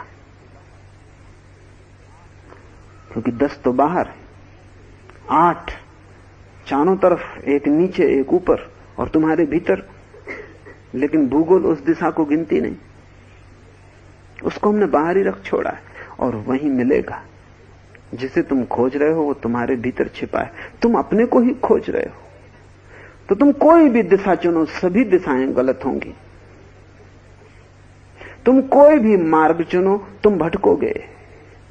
और धीरे और जोर से दौड़ने का सवाल नहीं, तुम कितने ही जोर से दौड़ो, जितने जोर से दौड़ोगे उतने ही दूर निकल जाओगे। रुको, सब दिशाएं छोड़ो, 10 दिशाएं छोड़ो, वहीं ठहर जाओ जहां तुम हो, भीतर वहीं रुक जाओ जहां तुम हो। सब मार्ग छोड़ो, यही तो सहजता का अर्थ है। कोई मार्ग नहीं, कोई प्रश्न नहीं, कहीं जाना नहीं, दौड़ना नहीं, आसन व्यायाम साधना नहीं, चुपचाप वहां रुक जाओ जहां तुम हो।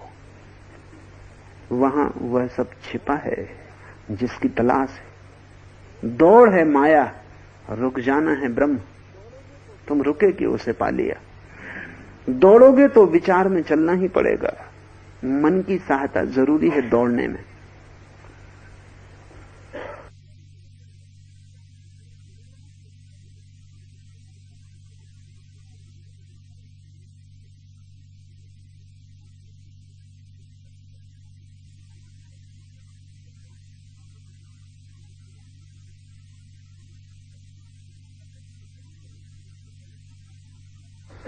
क्योंकि मन यंत्र है, वो तुम्हें मार्ग सुझाता है, वो मार्ग की कठिनाइयां दिखलाता है, वो कैसे मार्ग को पार करो इसकी विधि विधान बनाता है। मन की तो जरूरत रहेगी अगर यात्रा करनी है, और जितनी ज्यादा यात्रा करनी हो उतनी ही ज्यादा मन की जरूरत रहेगी। और मन को तो छोड़ना है, तभी तुम पाओगे। मन माया है। जैसे ही मन रुक जाता है, न कोई यात्रा, तीर्थ यात्रा भी नहीं। जैसे ही तुम अपने भीतर शांत और ठहर जाते हो, एक लहर भी नहीं उठती विचार की, तुम पहुंच गए, आ गई मंजिल। और तब तुम हंसोगे कि इसे खोजने को मैं कितना दौड़ा। तब तुम हंसोगे कि दौड़ने के कारण ही तुम इसे नहीं पा रहे थे। तब तुम हंसोगे कि मैं भी कैसा पागल था, अपने ही कारण दुख पा रहा था और सोचता था दूसरों के कारण दुख मिलता है। जब तक तुम देखते रहोगे दूसरों के कारण दुख मिलता है, तब तक तुम भटकोगे, क्योंकि तुम्हें कोई भी दुख नहीं दे रहा है सिवाय तुम्हारा अपना ही जीवन का ढंग। तुम्हारे जीवन की पद्धति गलत है, वो माया से लिप्त है। सोचो, तुम्हारा धन खो जाता है, एक चोर धन चोरी कर ले गया, तुम सोचते हो चोर ने तुम्हें बहुत दुख दिया। चोर क्या दुख देगा? धन में आसक्ति थी, इससे दुख हुआ। अगर आसक्ति न होती और चोर चोरी करके ले जाता तो दुख होता, तो शायद तुम प्रसन्न होते कि चलो निर्भर हुए, इससे भी छुटकारा हुआ। तुम शायद धन्यवाद देते चोर को कि तेरी बड़ी कृपा, तूने बोझ कम किया। लेकिन आसक्ति है धन से, इसलिए दुख होता है चोर से। पत्नी मर जाती, तुम छाती पीटते हो, रोते चिल्लाते हो, मृत्यु ने दुख दिया। तुम कहते हो परमात्मा तू क्यों इतना कठोर है? तुम कहते हो ये कैसा दुर्भाग्य का क्षण, ये मुझ पर ही क्यों घटा, दूसरों पर क्यों नहीं घटता? आखिर मुझे ही क्यों चुना? और मैं तेरी रोज प्रार्थना करता हूं, मंदिर भी जाता हूं, गीता भी पढ़ता हूं, कुरान भी पढ़ता हूं, मस्जिद में 5 नमाज पढ़ता हूं, और ये फल मिला। परमात्मा तुम्हें दुख दे रहा है, विधि दुख दे रही, या कि तुम्हारी आसक्ति दुख दे रही? तुम बंधे थे इस स्त्री से और तुम सोचते थे इस स्त्री में ही तुम्हारा सुख है। अब ये स्त्री ना रही, अब सुख कैसे मिलेगा? इससे तुम पीड़ित हो रहे हो। ख्याल करो, जब भी तुम दुखी होते हो तुम ही कारण हो, और जैसे ही ये बोध सघन हो जाएगा कि मेरे दुख का कारण मैं हूं, वैसे ही तुम दुख की प्रक्रिया को तोड़ने लगोगे। फिर तुम दुख चाहो तो बात दूसरी, चलो उस रास्ते पर, लेकिन तब शिकायत मत करना, और तब किसी से मत कहना कि किसी और के कारण मैं दुख पा रहा हूं। तब तुम्हारी मौज, तब दुख पाना ही तुम चुनते हो, ठीक, लेकिन तब शिकायत नहीं। लेकिन अगर तुम दुख नहीं पाना चाहते हो तो दुख के मूल कारणों को समझने की कोशिश करो। तुम क्रोधित होते हो, किसी ने गाली दी, और तुम कहते हो ये तो साफ है कि ये आदमी गाली ना देता और मैं क्रोधित ना होता, ना दुखी होता। लेकिन गाली से कोई कभी क्रोधित नहीं होता। क्रोधित तुम इसलिए होते हो कि तुमने एक अहंकार पाल रखा है जो गाली से चोट खाता है। तुमने एक अस्मिता बना रखी है कि मैं एक बड़ा प्रतिष्ठित व्यक्ति हूं और यह आदमी गाली दे रहा, मेरी प्रतिष्ठा खराब कर रहा है। अहंकार को चोट लगती है गाली से, लेकिन अगर भीतर अहंकार ना हो तो गाली ऐसे निकल जाएगी जैसे हवा का झोंका आया और निकल गया। तुम अछूते रह जाओगे, अस्पर्शित। ख्याल करो, कई बार ऐसा तुम्हें जीवन में हुआ होगा, पैर में चोट लग गई तो फिर दिन भर वहीं वहीं चोट लगती। सीढ़ी से निकलते तो टकरा जाते हो, किसी आदमी का धक्का लग जाता है, कुर्सी के पास से निकलते हो तो कुर्सी चोट मार देती है, जूता पहनते हो तो जूता काटता है, स्नान करने जाते हो तो पानी कष्ट देता है, दिन भर कुछ ना कुछ। और तुम्हें लगता है कि बड़ी हैरानी की बात है, रोज ऐसा नहीं होता था, और आज चोट क्या लगी है, सारा संसार वहीं चोट मारने को उत्सुक। कोई संसार तुम्हें चोट मारने को उत्सुक नहीं है। रोज भी यही होता था, लेकिन रोज चोट नहीं थी इसलिए पता नहीं चलता था। रोज कुर्सी यहीं लगती थी, रोज जूता यहीं छूता था, रोज बच्चा घर आते थे इसी पैर पे पैर रख के चढ़ता था, लेकिन वहां चोट नहीं थी इसलिए पता नहीं चलता था। आज पता चल रहा है। गाली कोई देता है, लगती है चोट, क्योंकि अहंकार एक घाव की तरह तुम्हारे भीतर है। कोई प्रशंसा करता है तुम खिल जाते हो, कोई निंदा करता है तुम मुरझा जाते हो। ये कैसी गुलामी, और इसमें दूसरे का कोई हाथ नहीं है, इसमें तुम ही जिम्मेवार हो। जैसे जैसे तुम गौर से देखोगे अपने जीवन के दुखों को, तुम पाओगे कि कहीं भीतर मैं ही जिम्मेवार हूं, वही माया है। और जिससे तुम्हें दुख मिल रहा है उसको गिरा दो, उसे हटा दो। गाली किसी ने दी उसको तो कहो कि तेरी बड़ी कृपा, और जहां चोट लगी उस घाव को हटा दो। कबीर ने कहा, निंदक नीरे राखिए आंगन कुटी छबा है। वो तुम्हें जो गाली दे उसको तो घर ही ले आना, उसको तो कहना कि तू पास ही रह भैया, तू दूर रहेगा पता नहीं, कभी दे न दे, मिलना हो न हो, यहीं रह, यहीं बगल में तेरे लिए भी एक घर बना देते हैं। आंगन कुटी छबा है, उसको बढ़िया सुंदर व्यवस्था कर दो रहने की, ताकि सतत मौजूद रहे और तुम अपने अहंकार को अनुभव कर सको। और असली सवाल अहंकार छोड़ने का है। असली सवाल भीतर कुछ बदलने का है। लेकिन बदलोगे कैसे? अगर जिम्मेवारी दूसरे पर छोड़ते हो तो तुम भीतर देखोगे ही नहीं। इस भीतर के अंधेपन का नाम माया है, और ये माया अनेक रूप ले लेती। इसके रूप का कोई अंत नहीं। तुम जैसा चाहो वैसा रूप ले लेती, क्योंकि माया सपना है। वहां कोई पदार्थ तो नहीं है कि रूप देने में कोई कठिनाई हो। तो कबीर कहते हैं भक्त के लिए मूर्ति ही माया हो जाए, वो उसी को संभाल संभाल के फिरता है। एक घर में मैं पंजाब में मेहमान हुआ, सुबह स्नान करने के लिए निकला तो जिस कमरे से गुजरा वहां देखा कि गुरु ग्रंथ साहब रखा है, नानक की वाणी रखी है, और एक लोटा रखा पास में, और एक दतौन रखी। तो मैं जरा हैरान हुआ कि दतौन और लोटा यहां किस लिए रखा है। तो उन्होंने कहा कि गुरु ग्रंथ साहब के लिए सुबह दतौन करने के लिए।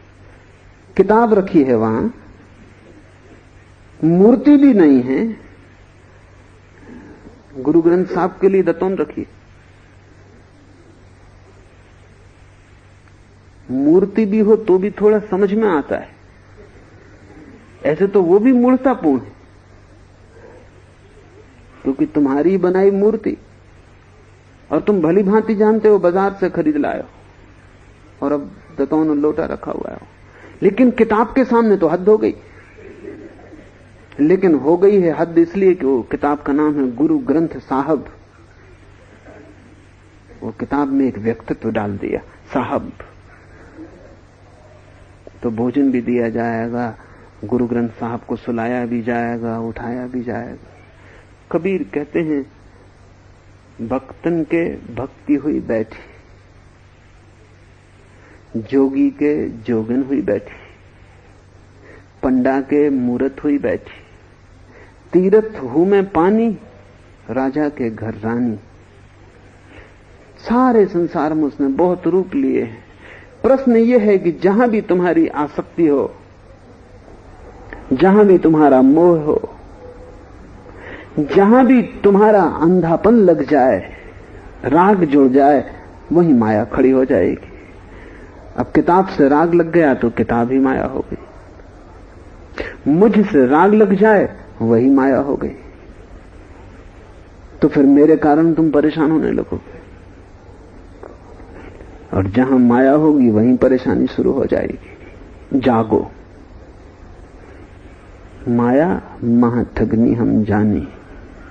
जागो और देखो भीतर कैसे कैसे तुमने कितने कितने रूप खड़े कर रखे, और अपने हाथ समझ काफी है, तोड़ने की कोई जरूरत भी नहीं। समझ आए कि तुम खुद ही हंसोगे इस लोटा और दतौन को देख के गुरु ग्रंथ साहब के सामने रखा। समझ आए कि तुम खुद ही हंसोगे कि तुम मंदिर की मूर्ति के सामने हाथ जोड़े घुटने टेके खड़े हो, तुम उससे बातें कर रहे हो, तुम पागल हो गए हो। किससे बातचीत चल रही? लोग मूर्ति से भी नाराज, नाखुश, खुश होते हैं। बड़ा मजेदार है। तुमने मांगा कि लड़के की नौकरी लग जाए, संयोग की बात लग गई, तो तुम बड़े प्रसन्न होते हो, मूर्ति से चर्चा करते हो, बड़ी कृपा है तेरी, तेरे बिना कुछ भी ना होता। लड़की की नौकरी लग गई। न लगे नौकरी, नाराज हो जाते हो, मूर्ति को फेंकने को उतारू हो जाते हो।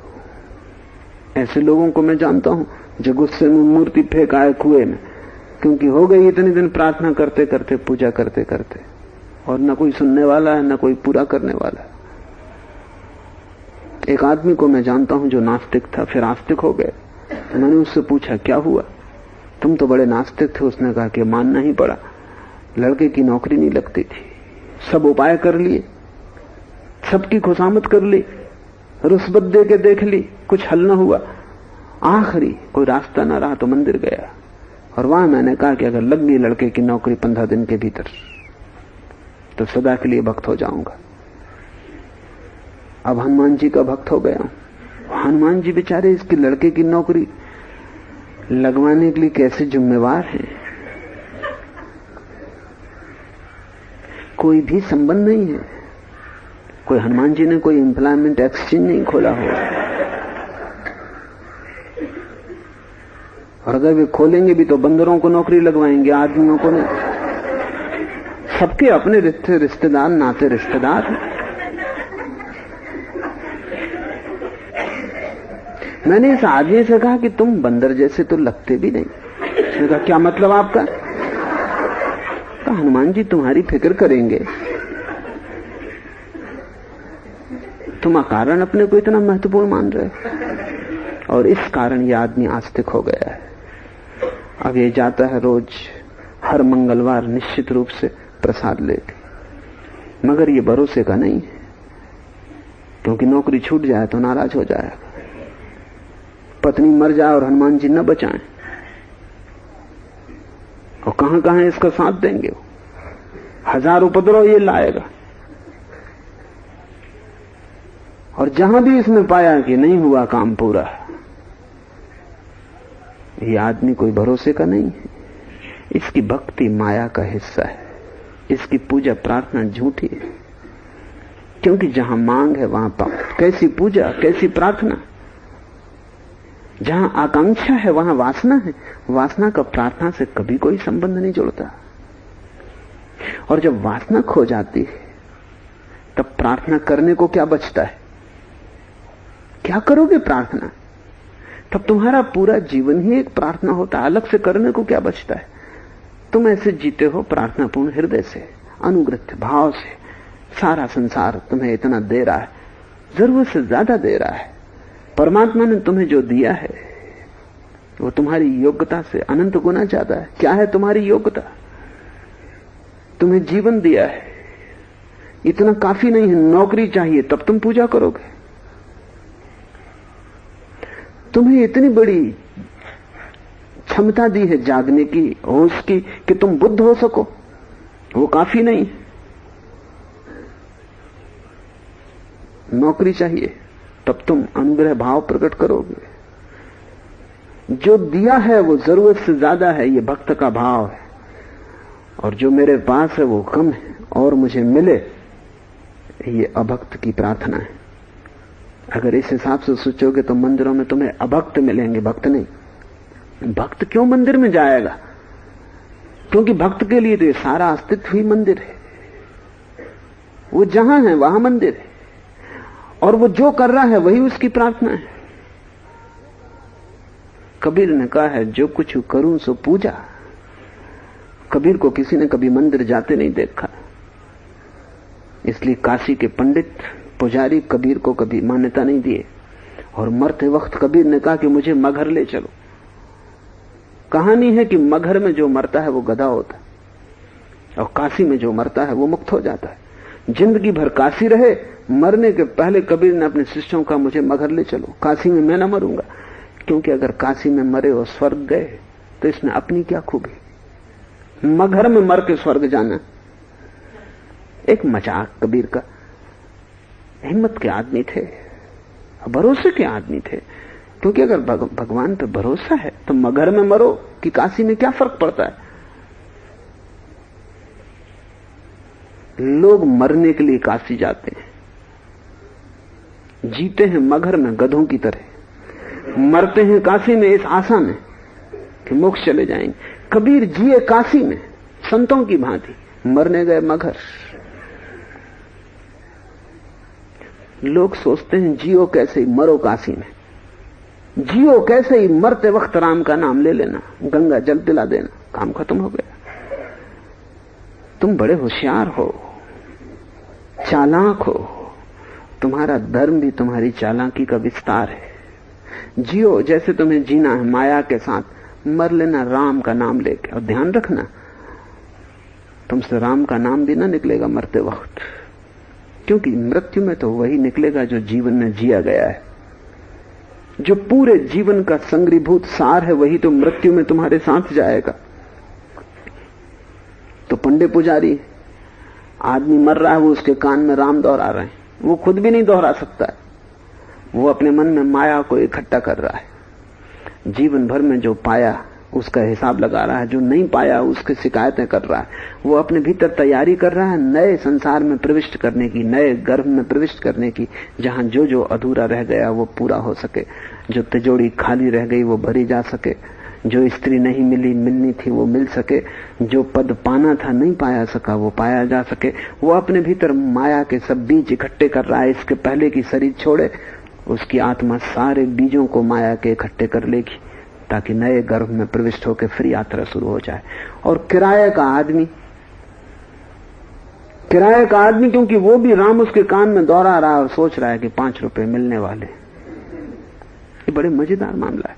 वो आदमी भीतर माया इकट्ठी कर रहा है, जो आदमी उसके कान में राम राम कह रहा है वो माया का हिसाब लगा रहा है, और इन दोनों के बीच में राम फंसे। ठीक कहते हैं कबीर, निर्गुल फांस लिए कर डोले, बोले मधुरी बानी। सब फंसे मालूम पड़ते हैं। पुजारी फंसे हैं, पंडे फंसे हैं, भक्त फंसे हैं।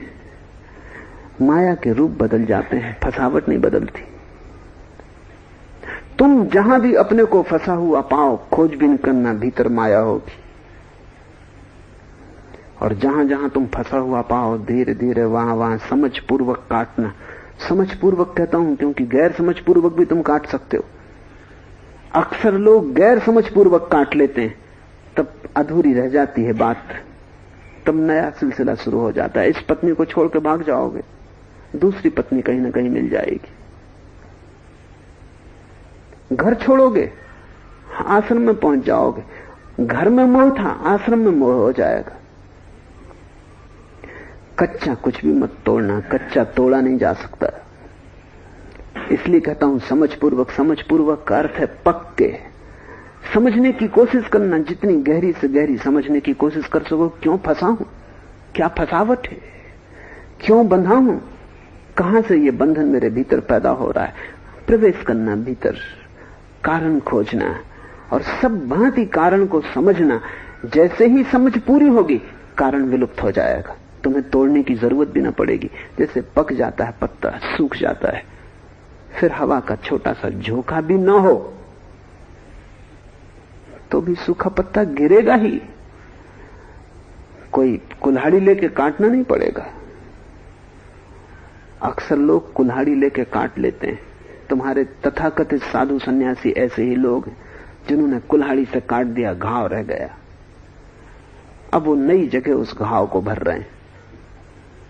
वही दौड़ है जो पीछे थी, कोई फर्क नहीं पड़ता। नाम बदल जाते हैं, रूप बदल जाते हैं, माया फिर जगह बना लेती है। पकाना, प्रौढ़ता, होश, समझ, जल्दी मत करना। परमात्मा को कोई जल्दी नहीं है, तुम्हें भी जल्दी की कोई जरूरत नहीं। धैर्य पूर्वक समझ को गहरा करना। जैसे जैसे समझ साफ होगी, जैसे जैसे तुम्हें दिखाई पड़ेगा गाली में कष्ट नहीं है मेरे अहंकार में, तब अपने अहंकार को समझने की कोशिश करना। जिस दिन समझ पूरी हो जाएगी, उस दिन तुम पाओगे कि भीतर एक सूखा पत्ता लटका था, वो गिर गया। उसके गिरते ही तुम मुक्त हो। माया महा ठगनी हम जानी, कहे कबीर सुनो भाई साधु, यह सब अकथ कहानी। इस सूत्र से हम शुरू करते हैं। पूरी कहानी अकथ है, कही नहीं जा सकती, फिर भी कबीर ने कही है और बड़ी मधुरता से, बड़ी सफाई से कही है, बहुत स्पष्ट कही है। तर्क का जाल नहीं है, सीधे साफ एक अपढ़ आदमी के शब्द हैं। तुम भी तर्क का जाल खड़ा मत करना, कबीर को सीधा सीधा समझने की कोशिश करना। कबीर का भाव अगर तुम्हारे भीतर प्रविष्ट हो जाए तो तुम्हें समाधि के लिए कुछ भी करना ना होगा। समझ काफी है, समझ क्रांति है, समझ रूपांतरण है। कुछ करना पड़ता है इसीलिए कि समझ काफी नहीं है। इसलिए ध्यान करो, साधना करो, क्योंकि समझ काफी नहीं है। समझ काफी हो तो कुछ करने को नहीं बचता। अन्न किए सब होए, कबीर का वचन है। अन किए सब होए। कुछ करना नहीं पड़ता, लेकिन तुम ये मत समझ लेना कि तुम्हें कुछ नहीं करना है। ये तो समझ, तुम्हें तो बहुत कुछ करना पड़ेगा। उस सब करने से तुम्हारी समझ की क्षमता बढ़ेगी। यहां जो ध्यान के प्रयोग चलेंगे समाधि शिविर में, उन्हें संपूर्ण भाव से करना। उनके करने में कुछ क्षणों के लिए झलक मिलनी शुरू होगी उस परम अवस्था की जिसकी तरफ कबीर इंगित करेंगे। लेकिन अगर तुमने अपने को थोड़ा भी बचाया तो चूकोगे। तुम पूरे के पूरे ही ध्यान में डूबने की कोशिश करना, अपनी तरफ से पूरा कर देना और शेष परमात्मा पे छोड़ देना। फिर भी ना हो तो तुम्हारा कोई दायित्व नहीं। अपनी तरफ से पूरी कोशिश कर लेना, फिर परमात्मा पे छोड़ देना। लेकिन अपनी तरफ से आधी कोशिश करके परमात्मा पे मत छोड़ना, क्योंकि उसका हाथ तुम्हारे पास तभी आता है जब तुम अपनी पूरी कोशिश कर चुके। उसके पहले उसकी कोई जरूरत भी नहीं है। एक नाव में कुछ यात्री यात्रा कर रहे थे और एक फकीर भी था। तूफान उठा, भयंकर तूफान था, नाव डूबने के करीब आने लगी। सारे लोग घुटने टेक के प्रार्थना करने लगे, चीख पुकार मच गई, परमात्मा बचाओ बचाओ। सब हैरान हुए, अकेला फकीर चुपचाप बैठा था। तूफान चला गया, तब लोगों ने फकीर को घेर लिया और कहा, हम कुछ और अपेक्षा रखते थे। तुम फकीर हो, सन्यासी हो, तुम्हें तो प्रार्थना करनी चाहिए थी। हम सब प्रार्थना कर रहे थे, तुम खाली बैठे रहे, क्या मामला है? उस फकीर ने कहा, जब तक जो हम कर सकते हैं वो पूरा न कर लिया जाए, तब तक हम प्रार्थना के हकदार नहीं। और परमात्मा का हाथ तभी आता है जब हम अपने हाथों का पूरा उपयोग कर चुके। जब तक तुम्हारे पास कुछ करने को बचा है, तब तक तुम्हें परमात्मा की जरूरत भी नहीं है। ध्यान के प्रयोगों में तुम अपने को पूरा डुबा देना।